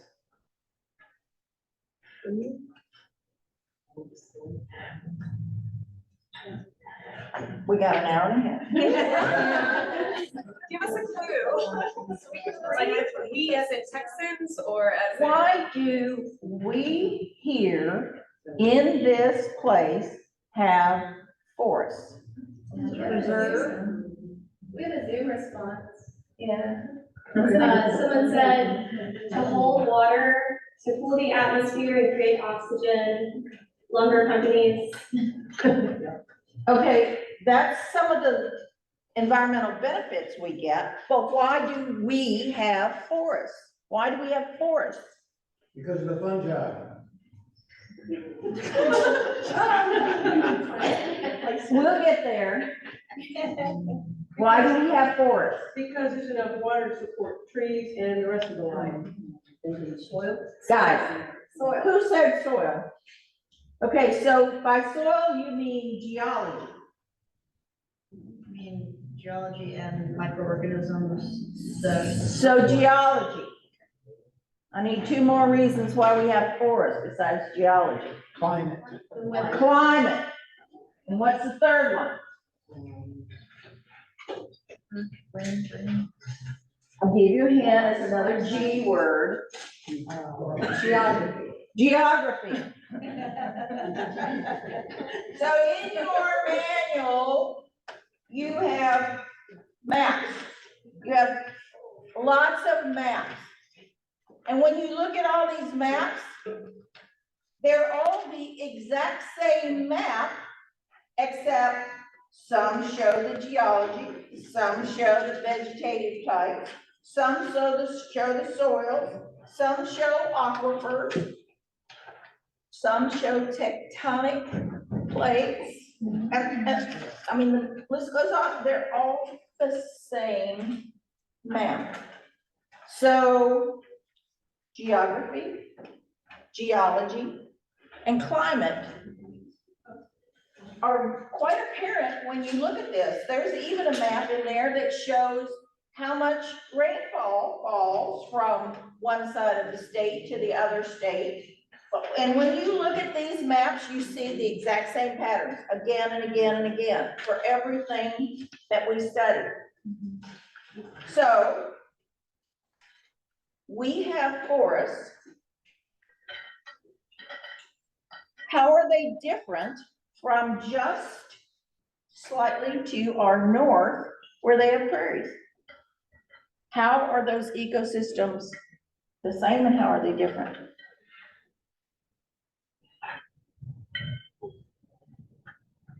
Microorganisms. Microorganisms are a big part of it, but you have to back up a step. Rainfall. Rainfall is important, but Yeah, that's easy. who said soils the first time? Tell me about the difference in soils in forests and soils in prairies. The depth is probably different. The layers are different, the nutrients are different. That's one thing, nutrients are different.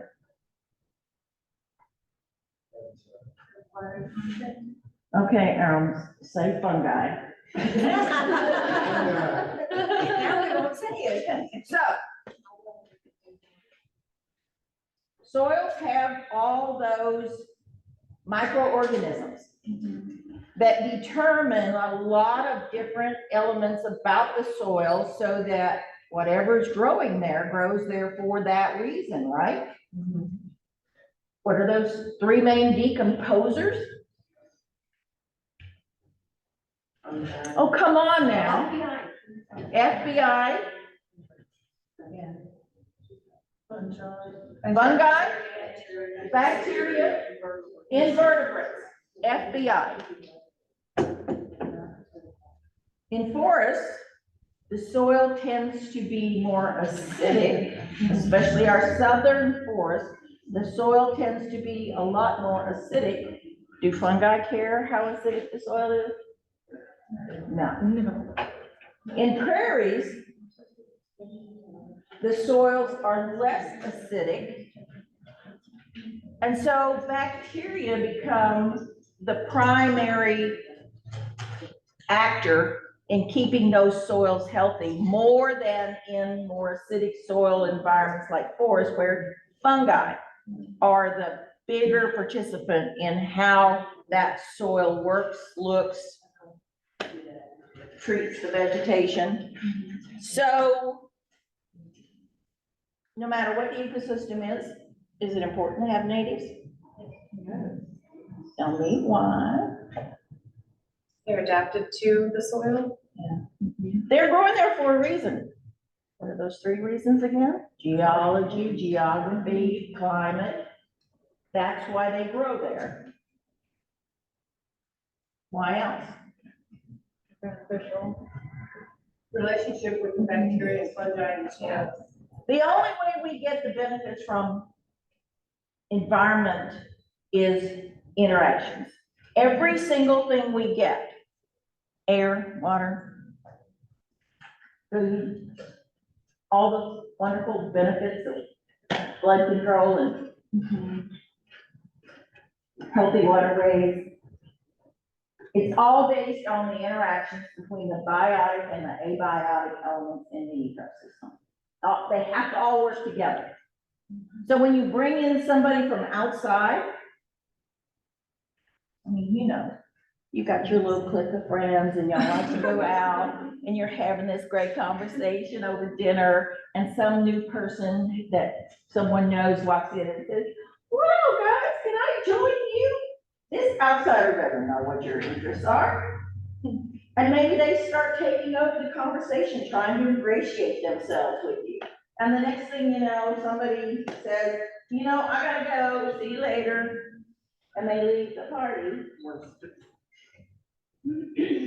So that's what happens when non-native plants or animals come into an ecosystem. Any fully functioning ecosystem, all the niches are filled. There's no room for anything new. But when you disturb that ecosystem, regardless of how you do that, and mostly what we know is development, which begins to cut paths and take out parts of the ecosystem. It's that intruder who shows up and wants to join the party, and the next thing you know, they've taken over. They change the way the ecosystem works in so many ways. We don't have time to talk about them all today, but things begin to leave. Some of what was there before that was part of that function, those interactions that made that ecosystem give us the services we want, they begin to drop out and go. Think about those soil organisms again. They're adapted to that geology, geography, and climate. When the invasive comes in, if it's a plant, it's gonna drop its leaves or exude its waste through the root system. And those microorganisms are not adapted to deal with that particular plant. So they may not have anything left to use. They may not have anything left to eat. They may either have to move away from there or simply cease to exist. So natives matter. You've heard me say this so many times before, using the example of migrating organisms, whether it's butterflies, dragonflies, birds. They don't wake up one morning and pick some random pattern to go migrate. They go the same path every single time because that's where the food they need to survive that migration exists. And it's been there for eons. So, you know, Madam Monarch arrives and she wants to lay eggs and there's no milkweed. She's near the end of her life in this migration. She's gonna lay those eggs on something before she dies. But if it's not milkweed, when those larvae emerge from the eggs, what's gonna happen? They're gonna try to eat some Chinese privet. Are they gonna survive? No, they're not gonna survive. So we've lost a whole generation from that line of butterflies. And the same is true, think about birds.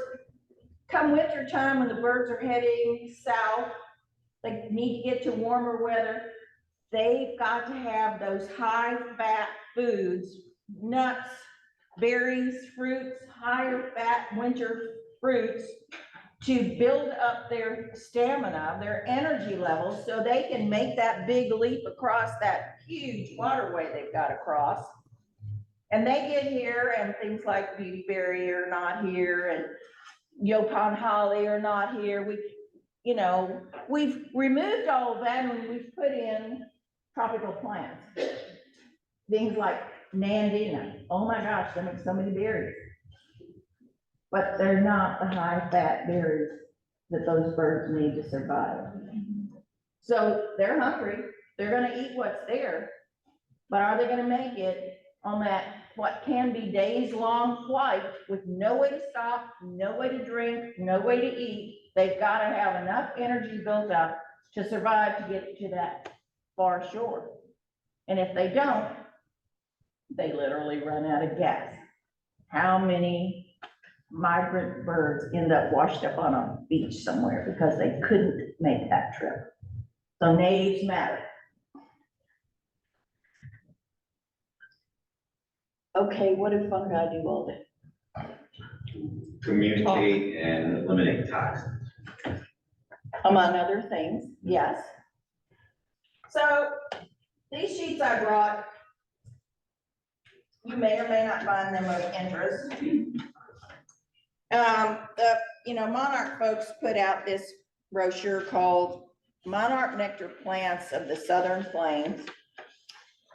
And in the centerfold is this big list of plants. Well, the Southern Plains includes some states that are to our north.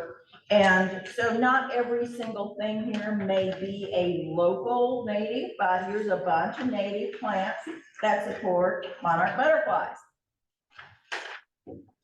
In a separate file, I brought you this list of mycorrhizal status of plant families in general. And if you look at it, it talks about mycorrhizal fungi types, which they shorten to endo and ecto. So there are endomycorrhizal fungi that literally in their networking grow not just around the roots of plants and trees or a little bit into the roots for a better exchange of nutrients, but actually grow into the root system to the cellular level so that they are connected at the cell level in those roots. Ectomycorrhizal fungi are the ones that don't invade so much into the roots. They mostly create a network around the roots. And if you think about it, you can figure out easily pretty much why. The fungi are out there in this giant network, in our case, in a forest, and they're finding nutrients and absorbing them and having them ready to share with the vegetation that they have connections with. And all the vegetation, all the green stuff is busy all day photosynthesizing, making those sugars and carbs. And what is fungi's favorite food? Sugars and carbs.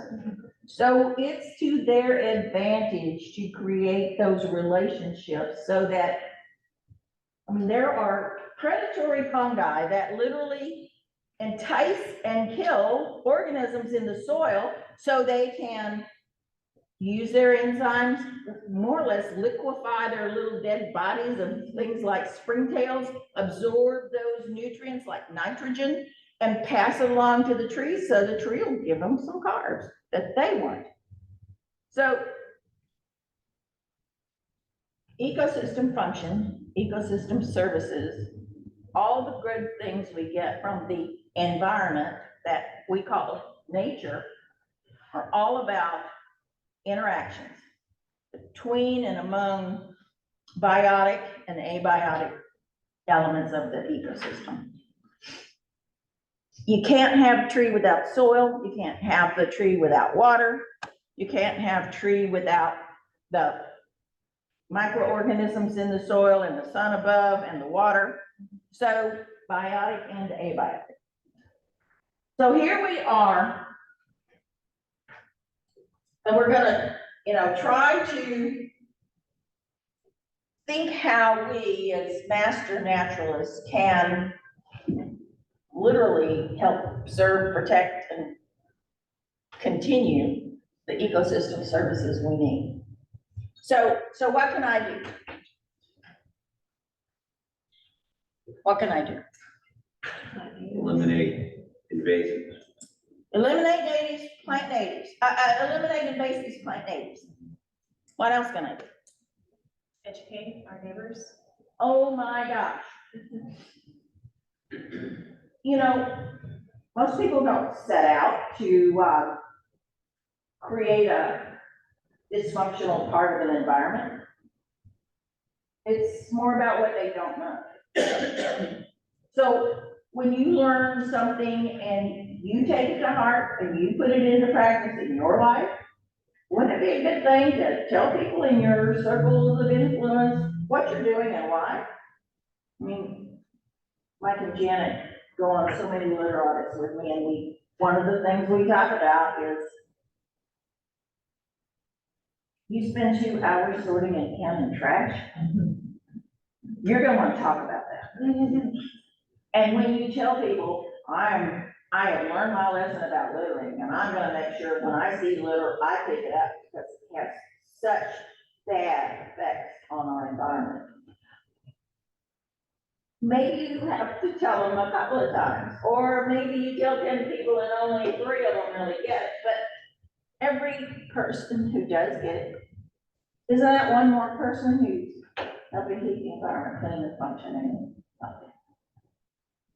What else can I do?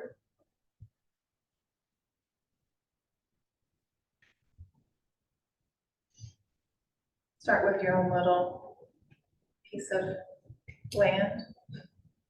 Or like your area. So, I know not all of you live within the woodlands, and you're probably subject to some homeowners association rules and regs where you live. In the woodlands, you are not required to have turf grass. There's no requirement for you to have a lawn. And yet, most people do. Why? It's our colonial mentality that the more green space I have, that I have to pay someone to come and maintain for me, the more important person I must be. But if you eliminated some of that turf and instead put in native plants, they could give your landscape a job to do.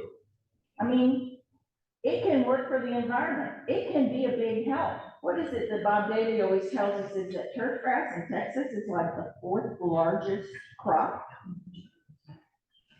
behind food and feed ag crops. Turf grass is the 4th largest crop in this state. Yeah. It has no job. It's useless. It's absolutely useless. It doesn't help insects. It doesn't help birds. I mean, so if we thought about ways we could possibly modify some of our landscape. Now, okay, well, I live in an HOA and they require 40% of the front yard to be turf grass. Okay, fine. What about the rest? Well, I don't know. My neighbor complained because I put in a native plant area for pollinators, and they said it was messy, and the HOA sent me a nasty letter. Senate Bill 198, 2013. State law prohibits any agency, like HOAs, cities, from prohibiting you from planting water conserving vegetation. Do maybe plants need less water than something that comes from somewhere else? Yes, because they are adapted to our geology, geography, and climate. I have a question for Terry. In a creekside neighborhood in the Woodlands, people do get the individual who drives around and looks at the lawns, gets, they get letters basically, but they're not required to have that lawn, but if they have it, are they required to keep it a particular way? Yes. Okay. The biggest thing you'll get dinged for is if you let the grass encroach on the curb. Okay, So keep that front line well trimmed okay. and mow the grass on some kind of periodic basis. So while we're talking about lawns now, I'm gonna ask you again, what can I do? Okay, I got a lawn. Follow a proper watering schedule. So if you live in the Montgomery County part of the Woodlands, there's a defined irrigation schedule. If you live in the Harris County part of the Woodlands, there's a recommended irrigation schedule. Other places have them or don't have them. If you're watering turf grass, especially St. Augustine and a couple others that are warm season grasses, they need 1 inch of water a week. 1 inch of water a week. During the growing season, which begins about April and runs through about October. And in May of this year, it was now on record as the west in the Conroe area, and we had almost 15 inches of rain in the month. So that's like 3 times more than. And yet this morning, as I came out of my neighborhood and the apartment complex along the road, they had the sprinklers going. After the defined irrigation schedule time period for the day had ended well before that, and they still had sprinklers going, when I get back to my computer at home, I will send a note to Woodlands Water. I will tell them what time it was, what the address was, and how many sprinklers they had going that I could observe, and they will get a letter. And the letter will say, you probably didn't realize that your sprinkler system has gone off, and please check your controller, make sure it doesn't happen again. And if it does happen again, we're gonna tack on, for residents, they're gonna tack on $50 to your water bill. Per violation. If it happens a second time, they're gonna tack on $100 to your water bill. And for the third and every time after that, that there's a violation, they're gonna tack on $200 to your water bill. Yes.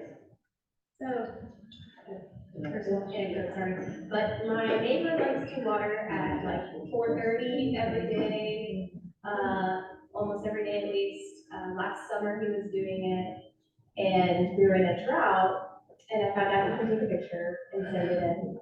But then, when I was talking to one of my other neighbors about it, they said they had never done it because they were worried the picture would get back to our neighbor. It's an anonymous report. Okay.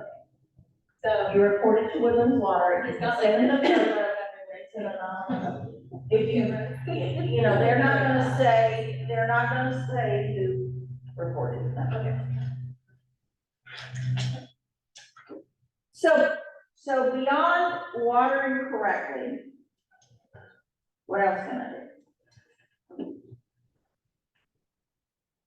Not use St. Albert. How about reducing or eliminating chemical fertilizers? Well, we're in Texas. Bigger is always better. So when I go into the big box store and I buy that bag of cheap fertilizer and it says put 1 tablespoon per gallon in my mix, the tablespoons, let's just have some. And it's Saturday morning and there's rain forecast for the afternoon, so I'm gonna go out first thing in the morning, mow the yard and spray the fertilizer, because when it rains, it's gonna wash it in, right?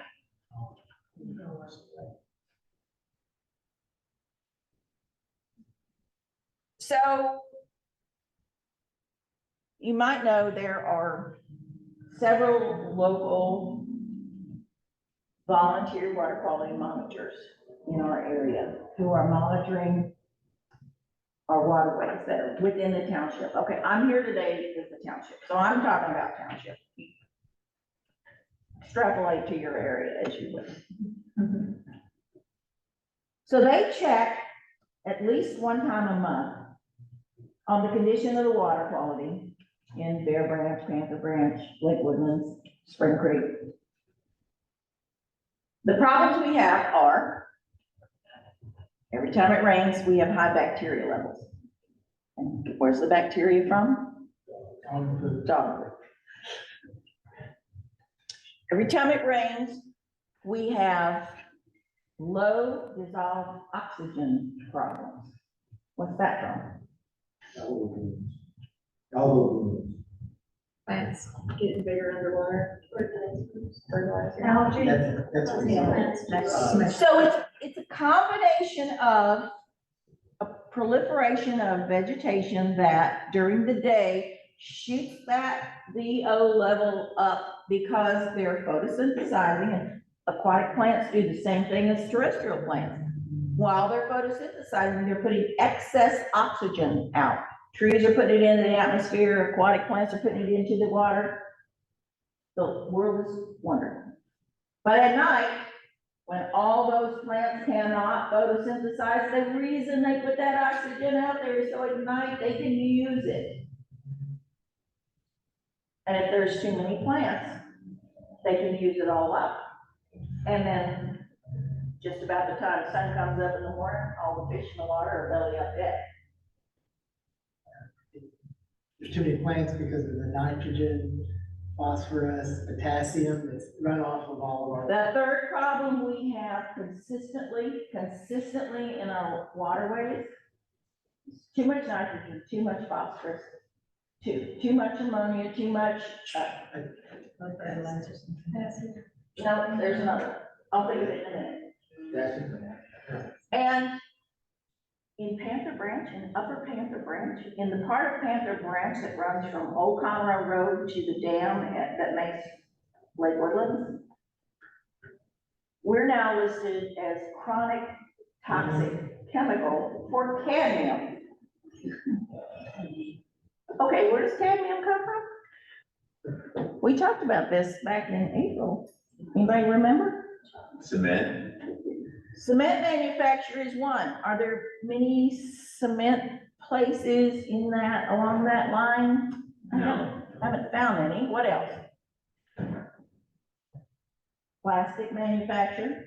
Cadmium is used as a binder for some types of plastic manufacture. What else? Cheap chemical fertilizer. Cadmium is used as a binder for getting the phosphorus to stick to the inert ingredients, especially in cheap fertilizer. So as the phosphorus breaks down in soil, it releases the cadmium, which washes into the water, along with the too much nitrogen and too much phosphorus. So it's kind of like this vicious circle. We just keep feeding the problems that we have by our actions. So can I maybe use compost a couple of times a year? Early April, late September, eliminate the chemicals. Can I do that instead? Top dress a 1/4 inch, really good compost. Yeah. Can I make sure I don't overwater my lawn if I have a lawn? Because overwatering the yard is probably the worst thing you can do for it. It keeps the roots like shallow. So the grass health is really bad. And every insect and infestation that comes along, your grass is gonna suffer for it. Well, okay, but look, we've got chemicals we can put on. So those leaves in my yard.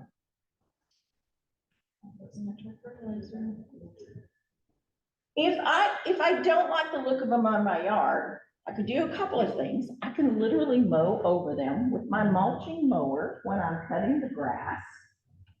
I promise you, by the second day, you won't even see the leaves there anymore.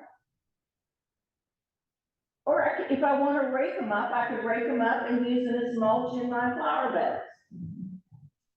Help hold moisture in the soil, help act as a weed barrier, so I don't have to pull those nasty weeds out of there. A couple of things I can do. Or I can hire the mow and blow guys who come in, blow all the leaves out into the street, mow the grass, and then blow the leaves down the street, down the gutter, and into the storm drain inlet. And we start that vicious cycle again. What happens the next time it rains and all those leaves get washed into the nearest waterway? 3 primary decomposers. Are all of those oxygen-using organisms? So we've got all these in there now. The decomposers proliferate to break down those leaves. But if there's vegetation that's helping keep the oxygen level up during the day, at night we're back to where the DO level is too low. Or the organisms themselves. If there's enough leaves that the decomposers proliferate to a certain level, they're using oxygen out of the water even during the day. So it's twice the problem when it comes nighttime. So know what you've got in your yard, know how to correctly care for it, be practical, use your head.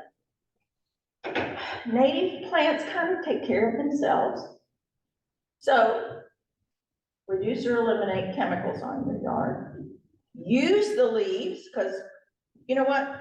Every single nutrient that tree needs is bound up in those leaves. Trees don't have a mechanism so that come fall, they have a way to shoot those leaves away from themselves. They drop them right at their feet, because as they decompose, all those nutrients go right back into the soil and they use them again the next season. It makes sense to use those leaves in your yard. So, fungi play a terribly important role, especially in forest environments, a little less in meadows and prairies where the soil is less acidic and the bacteria can take a larger role in acting as decomposers. And the fungi kind of work in a couple of different ways. They can act as decomposers. So they help break down those nutrients and put them back in the soil. Or they can act in that, what I talked about earlier, is mycorrhizal fungi that actually grow into and around the root system of trees and help move not just nutrients, but water too, back and forth, to keep the trees healthy, to keep the forest healthy, to keep the soils healthy.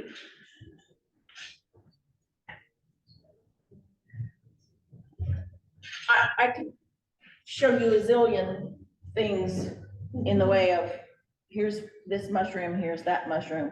Are you gonna remember it when you're out there in the real world and you see it for real? Because it's not gonna look like the picture I showed you. But one thing I will caution you about, when you're out there and you see mushrooms growing, really avoid picking, touching this kind. That if you can see in this, you'll notice at the stem of all these different amanitas, there's kind of a cup at the bottom, and you almost always can see that cup at the base of the stem. And it's a help to ID amanita mushrooms. You almost always can see that ring that forms around the stem fairly near the cap. It's harder to see in these, but in these you can see where it originates It's part of what they call a universal veil. If you ever saw an Amanita mushroom, it starts out, looks like a little small egg, and as the stem begins to grow, that veil that it's enclosed in breaks open, and remnant hangs onto the stem. So almost always when you find an Amanita mushroom, it's gonna have some shaggy ring around the stem, and it's gonna have that cup that the stem goes into, that both are remnants of that veil that covered it. This one, the light in here is gonna show this very well. This large one here is a little redder than these two that are more yellowy.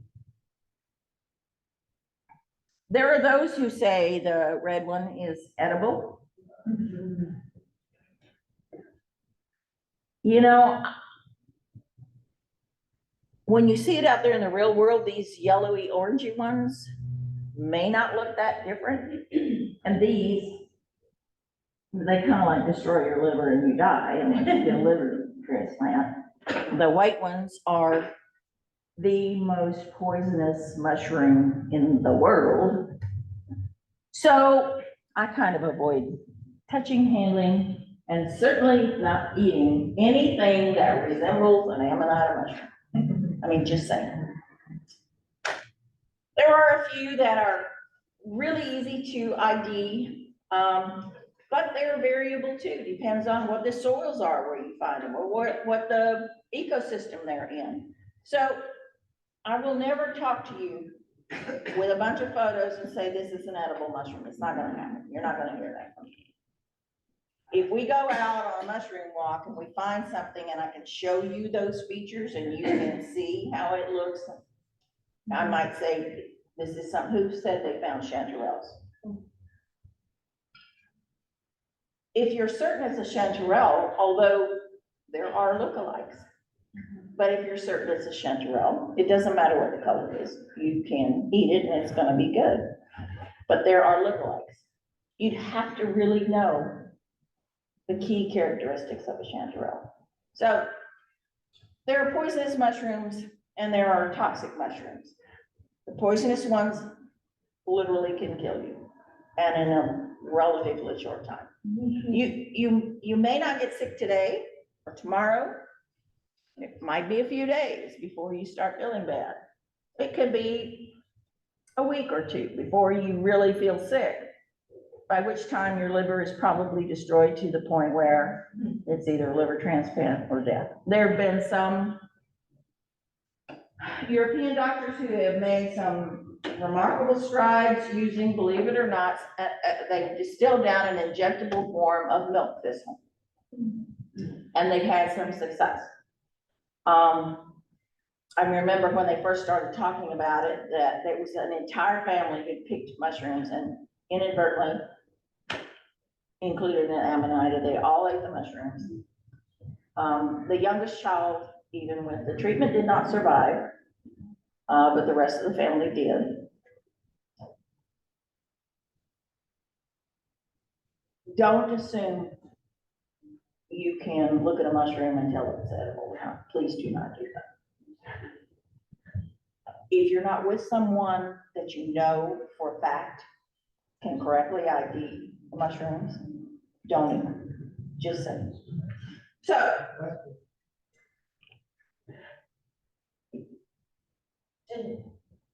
today we were to talk about fungi, and we were going to talk a little about keeping a nature journal. So I propose if somebody will tell us how it is outdoors, if the weather is permitting and you're willing, it's not too hot for us, that we take our journals and we go outside. Tom said he could point us to a couple of mushrooms that he saw out there, but let's go walk around for a little while and practice how to keep field notes versus journal notes. Want to do that? Yeah. Okay. I think the one that I found up by the grasses up there along the fence line might be an Amanita. It's in between the. Okay, and when we come back, when I interested. I have some things that are fungi, I have some things that are lichens, I have some things that, I have no idea what they are, but I found them out on the nature trail. I have, this, which we'll talk about if we have time. This is the galleries made by, emerald ash borer. But the borer didn't actually kill this tree, it was the fungi they left behind that did. So, I have a few different kinds of things. If you wanna look at things really up close, you can turn on the light here and see it. So, let's go spend a little while out, we'll come back and we'll take a look at this. It's a really beautiful day. Wish y'all could be here. Next week you can come check out the gardens a little bit.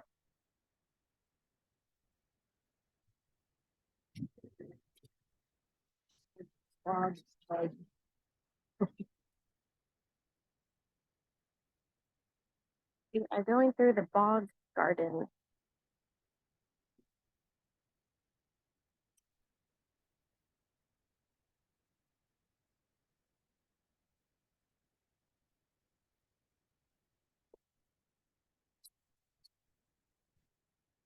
See the bumbles?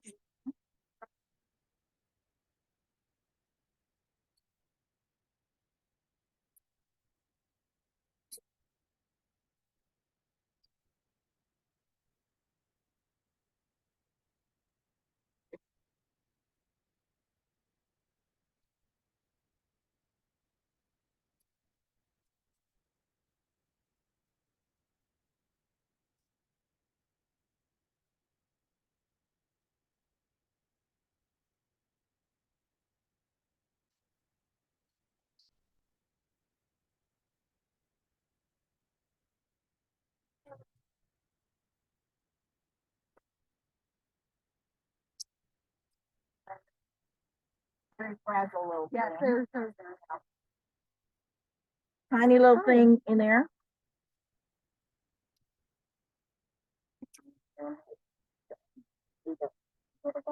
Oh, it's so cute.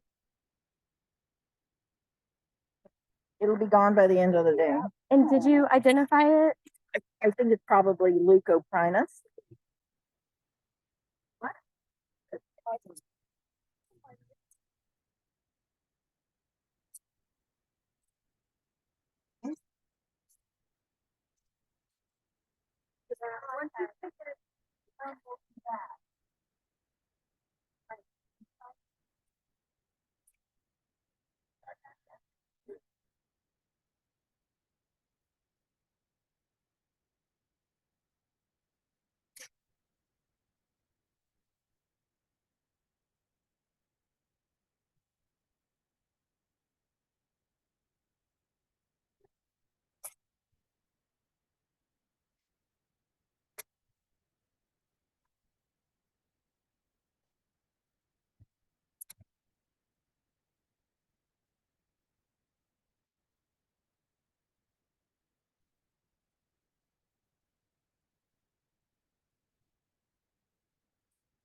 Take a look here and tell me what you know. Thinking back to tell me what you do.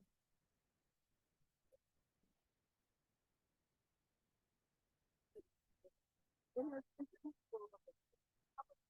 trail sometimes I could see he's coming and encroach on the garden area. Are we brave enough to walk in here? And what do we got growing here? In my hand. Oh, that's very good. Which kind? Deep rooted says non-native and invasive, and it's not called deep rooted for nothing. It's really difficult to get out.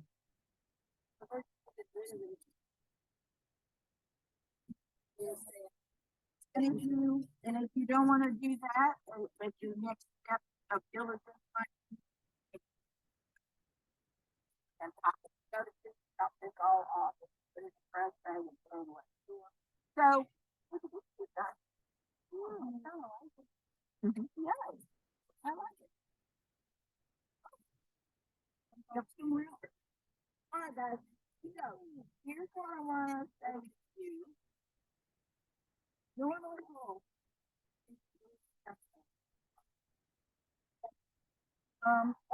when we do this, we're generally in a kind of a little closer in. What I usually do is say, let's all stand, pick a spot, stand in it, and let's spend 3 or 4 minutes, no talking. All you do is pick a spot and look down. The point I'd like for you to keep in mind is, could you possibly count how many different kinds of things are growing here? Even if you can't ID them, can you look closely enough, can you observe well enough to figure out how many different kinds of things are growing in, say, this square foot? And if you stand there for 3 or 4 minutes and watch it, there's a little fly who just came in. So some critters might come and go through here. Can you count how many different kinds, and do you have any idea what they are? Is it a butterfly, a fly, a bee? Is it a dragonfly? You know, what, if you can at least talk about what kind of thing it is. So, that,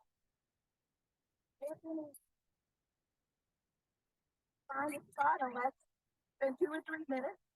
Do not talk, do not write, just look. First off in your mind, and after 2, 3, 4 minutes, then what we'll do is we'll make field notes. And when you're ready to make field notes, we'll talk about that. So find a spot. 2, 3, 4 minutes.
Good observation.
At the top, there's not know what that means. It's a plus right there. But at the top of the page, right, today's date, time of day, the current weather conditions. So let's talk about what the current weather conditions are.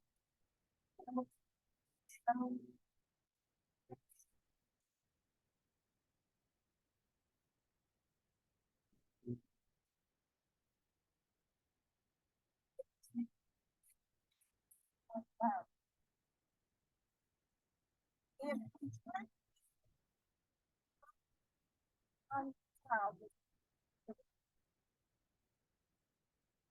I would leave it to your imagination to write if it was spring. So, right what the weather conditions are, I don't know if anybody can look on their phone and see about what the temperature is out here, but ABC, okay, so write down that. And if you know, maybe write down how it's raining here. Not at your house, you know.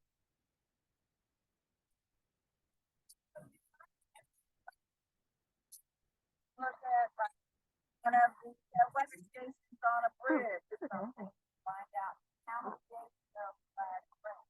I think how to do it.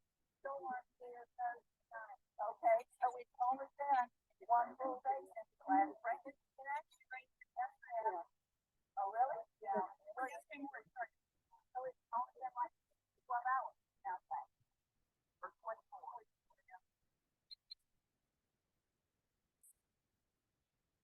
And these are field numbers. This isn't your journey. But if you get in the habit,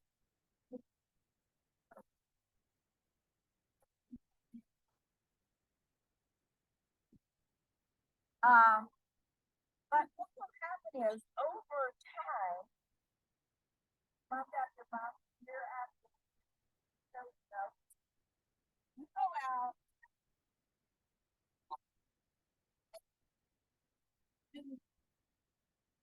out look back at your notes for the last couple of years, and it's not there. But you leave on into May, and it's like, so this is early before whatever. You can get a handle on trends of what they really don't. So I get a handle on when I find some of my faves, what time of year and where I need to go to try to see them again. Don't ask me because I'm not going to tell you. Now then, and for real, and we have plenty of time, what we do is move to a different location. I would encourage you to have brought something to sit on, or you could go lean against a tree and you could sit with it and you could nothing but look up. It's helpful if you're in the forest. And I noticed that if you look up in the forest, you're going to see something. Just like you saw looking down at the ground. There'll be things going on in a forest up in the tree.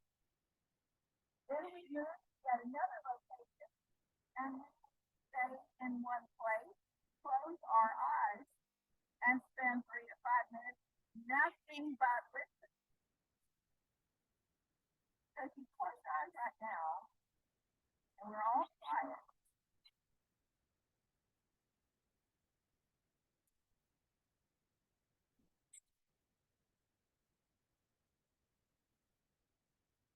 So what's the first thing you hear?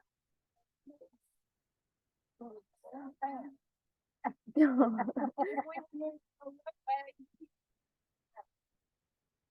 takes a few minutes for your brain to let go of those human sounds, and you get more attuned to the natural sound. And oh my gosh, people talking all over the place. Maybe you can ID them, maybe you can't. But listen closely and try to figure out how many different individual voices there.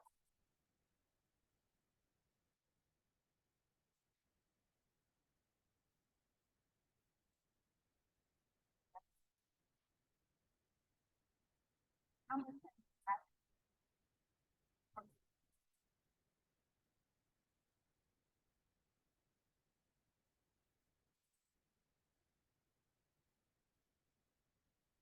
you might use him.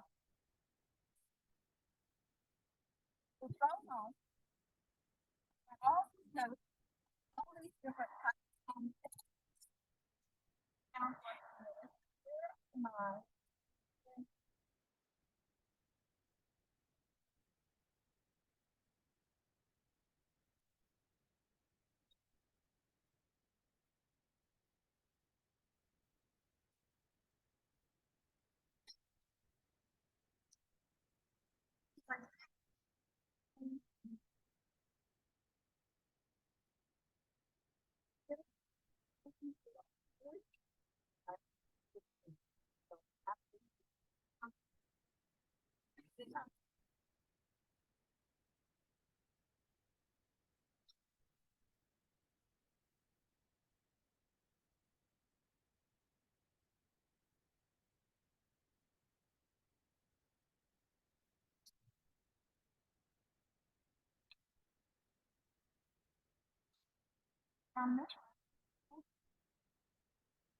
Yes, he says this a unique pleasure. I now think about memory. So I said, you know, you can come back and feel like it live for us. It's because this time of year it always blooms. But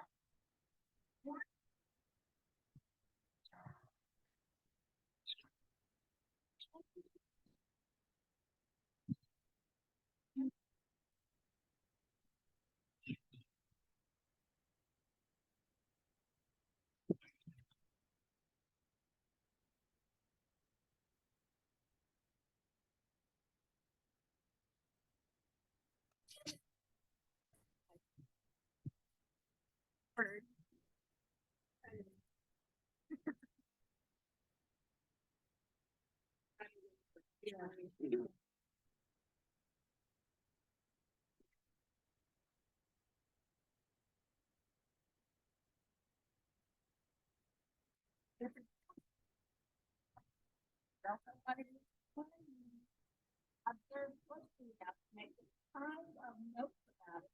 Is that physically the size of the plant? What is it? Can you sketch out how the leaves look? Can you sketch out how the flowers? It doesn't matter how well you draw. It's not for me to look at. It's only for you to refresh your memory so that you know, get up and feel like I like it.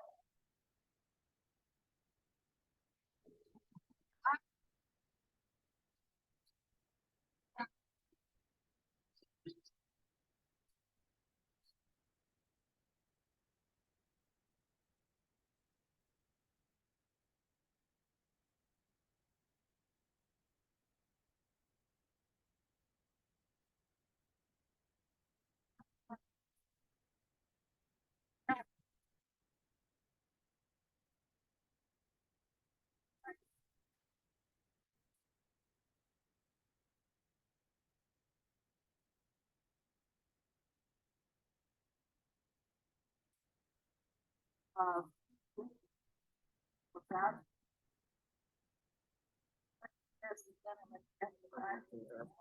Anyway, so these are from somewhere else, but this is a different kind, a different kind, like a little phrases we saw out there.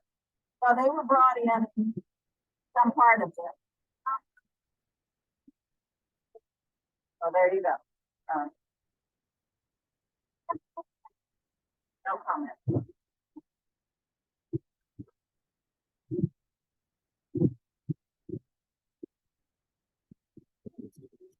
This entire area here, I mean, I 110% am all about the great stuff that's diverse. This is a man experience. This isn't a man. And probably suppliers and boxes literally based on the lowest bid, which doesn't mean they're going to be local and native material. So you get what you get.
Yeah.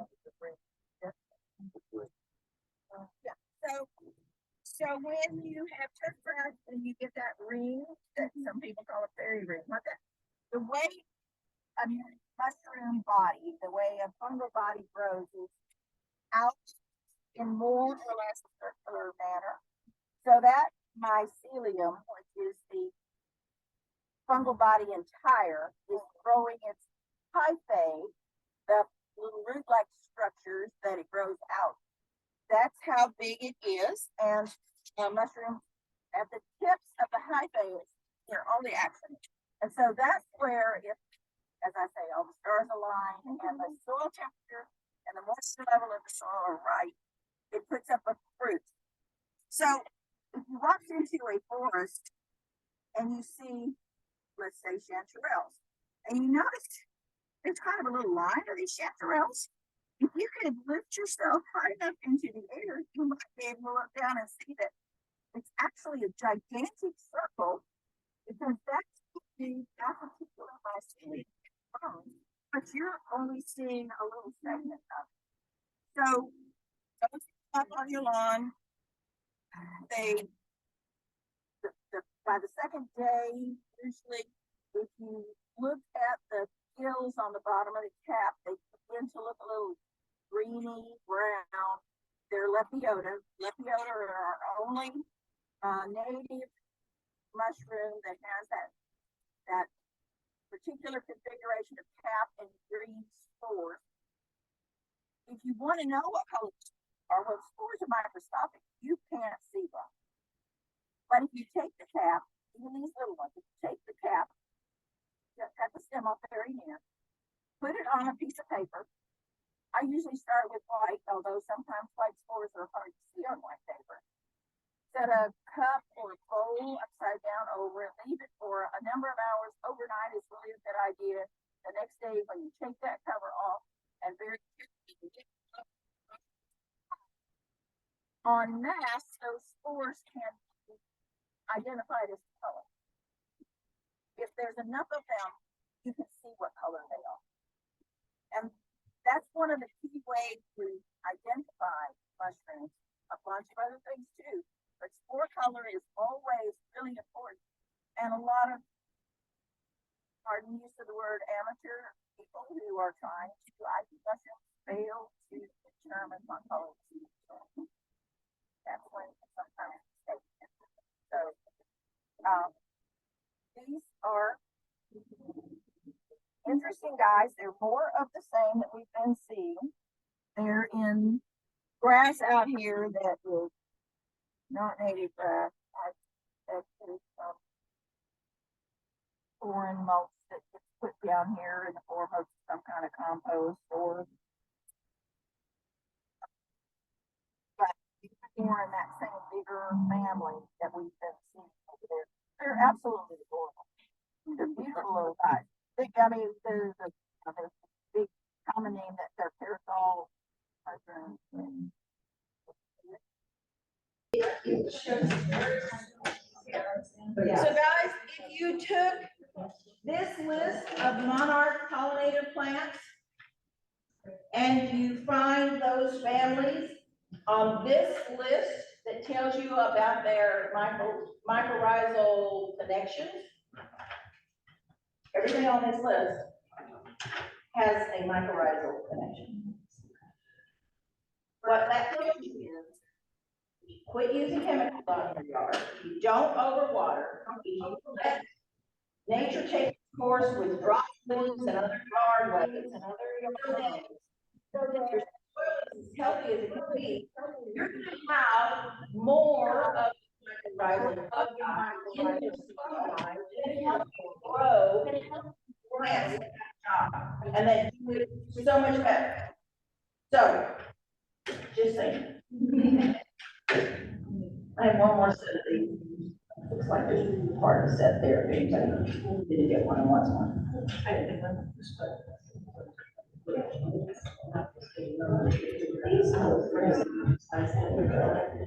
Is it the emerald dashboard that did that? And then, but it was just like it. This was the very first year they gave a research pen, and I recertified that year. So I've had every single research pen since they started giving them out. Yeah, these are all my pens. So they're milestone pens. So certification, 100 hours, 500 hours, 1,000 hours, 2,500 hours, that kind of stuff. And these are not strictly master naturalist pens per se. This is my master volunteer entomology specialist pen. This is my water specialist pen. This is the pen that master naturalist gave us. It was either 20 or 21 for persevering and keeping busy during COVID. This one of mine, the pen itself broke off the back, so Melissa gave me a replacement today. Oh, so those are all my dragons. This one is a Friends of that Carolyn gave me as a thank you for being president all those years. Are you the president? Oh, yeah, it was my privilege to serve on a steering committee.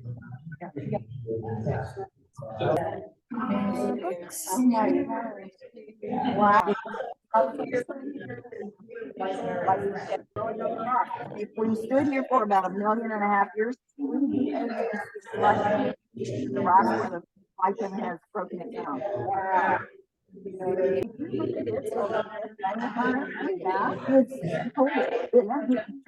It's got like 6 different kinds of lichens growing on it. And it's so hard to see with the naked eye all around. That is amazing. Okay, most of y'all have been putting in your hours wonderfully, and if y'all have any questions, email me, and I can tell you where you're at. Like if you have your class hours, your AT hours, or your volunteer hours. So to graduate, you need your 40 hours of class hours, okay? That means you're gonna get a certificate next week, a paper certificate that you have graduated. To get a pen, you need your 40 hours of class time, 8 hours of AT, and 40 hours of volunteer hours. So then you're gonna get a certificate and a Dragonfly pen, okay? Now, if you're extra, like a few of you have been, you will get a certificate, a Dragonfly pen, and a recertification pen for this year, which is a rattlesnake. So that was 80 hours of volunteer work, 16 hours of AT, and your 40 hours of class time. So if y'all have any questions, let me know. If some of you have already finished all of that, I've already moved you to active on VMS, and you've been listed as graduated, certified, recertified, and that you've certified within Heartwood. So you will not be listed as an intern anymore, okay? Now, if you just graduate, you're still an intern until you finish those 40 hours, which you have a year from the beginning of the class to finish your 40 hours and your 8 hours of AT, okay? So don't panic and worry if you haven't finished everything, you have plenty of time. Some of you are only missing like AT, so go watch the TMN Tuesdays. Those are free, and they count. They're the only video that you can watch that's not live. If you still need more AT after that, go sign up at Texas Parks and Wildlife, Texas Water Specialist, and you'll get a reservation for the water specialist videos that are once a month from Melissa Alderson. That's your other option. And then come to the chapter meetings and you get an hour there. Plus you get 0.5 for your business part of the meeting. Or you Okay? can come to Terry's Water Or Labs. Terry's Water Labs. I think all this is on the calendar. I looked at the calendar this morning, so there's plenty of opportunity for people to pick up here and there. For other volunteer hours, and I know I talked about this stuff with y'all, look for your field research stuff. If you need to do some things at home, if you have bluebird boxes and you want to do that, you get with the Bluebird Society and count those eggs and check everything, log those hours, your weather monitoring counts for your at-home stuff. If you need that information, you can email me, I can give it to you again.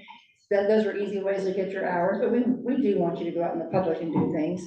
But do y'all have any questions? None? Great. Just email me if you want to know your actual numbers, okay? Everybody that's getting pens and stuff, I've already bagged everything and they have all that and it's ready for next week. So congratulations. Yay. Okay, couple more notes.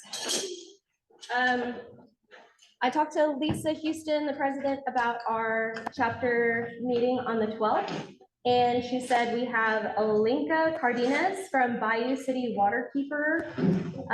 So she'll be talking about that organization and the Wetland Watch Hub, which I think is a way to monitor the wetlands in this area. So if you're not familiar with Bayou City Waterkeeper, they advocate for flood protections, hold water polluters and those in power accountable, and develop tools for communities and leaders to advocate for water justice.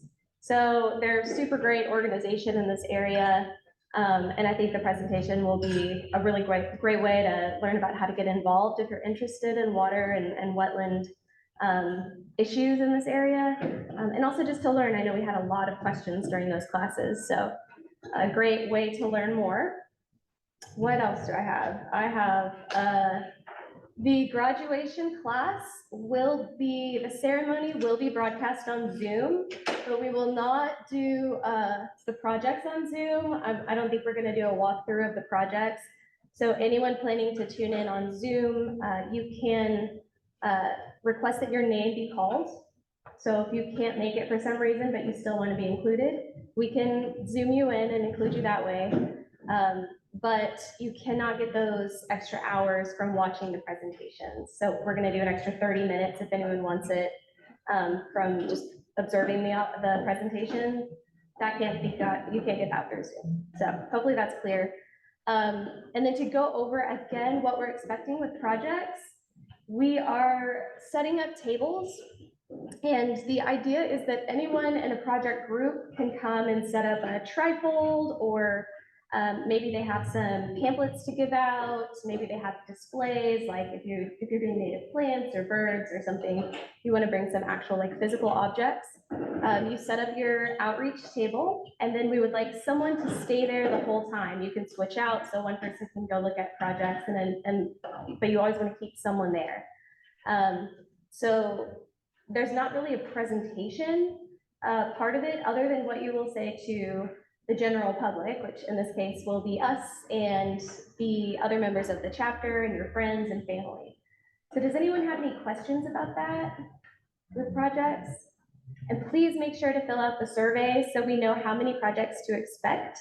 Last year it was a big hit. We had a lot of people come in just from the chapter to just look at everyone's project and ask questions.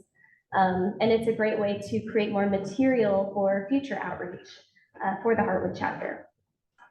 Is that all? I think those are my only announcements. Okay, cool. Well, then I think we are good. I think we Who can, loaned me this? thank you. I think we can wrap up the meeting. All right. Great last meeting. See you guys hopefully next Saturday.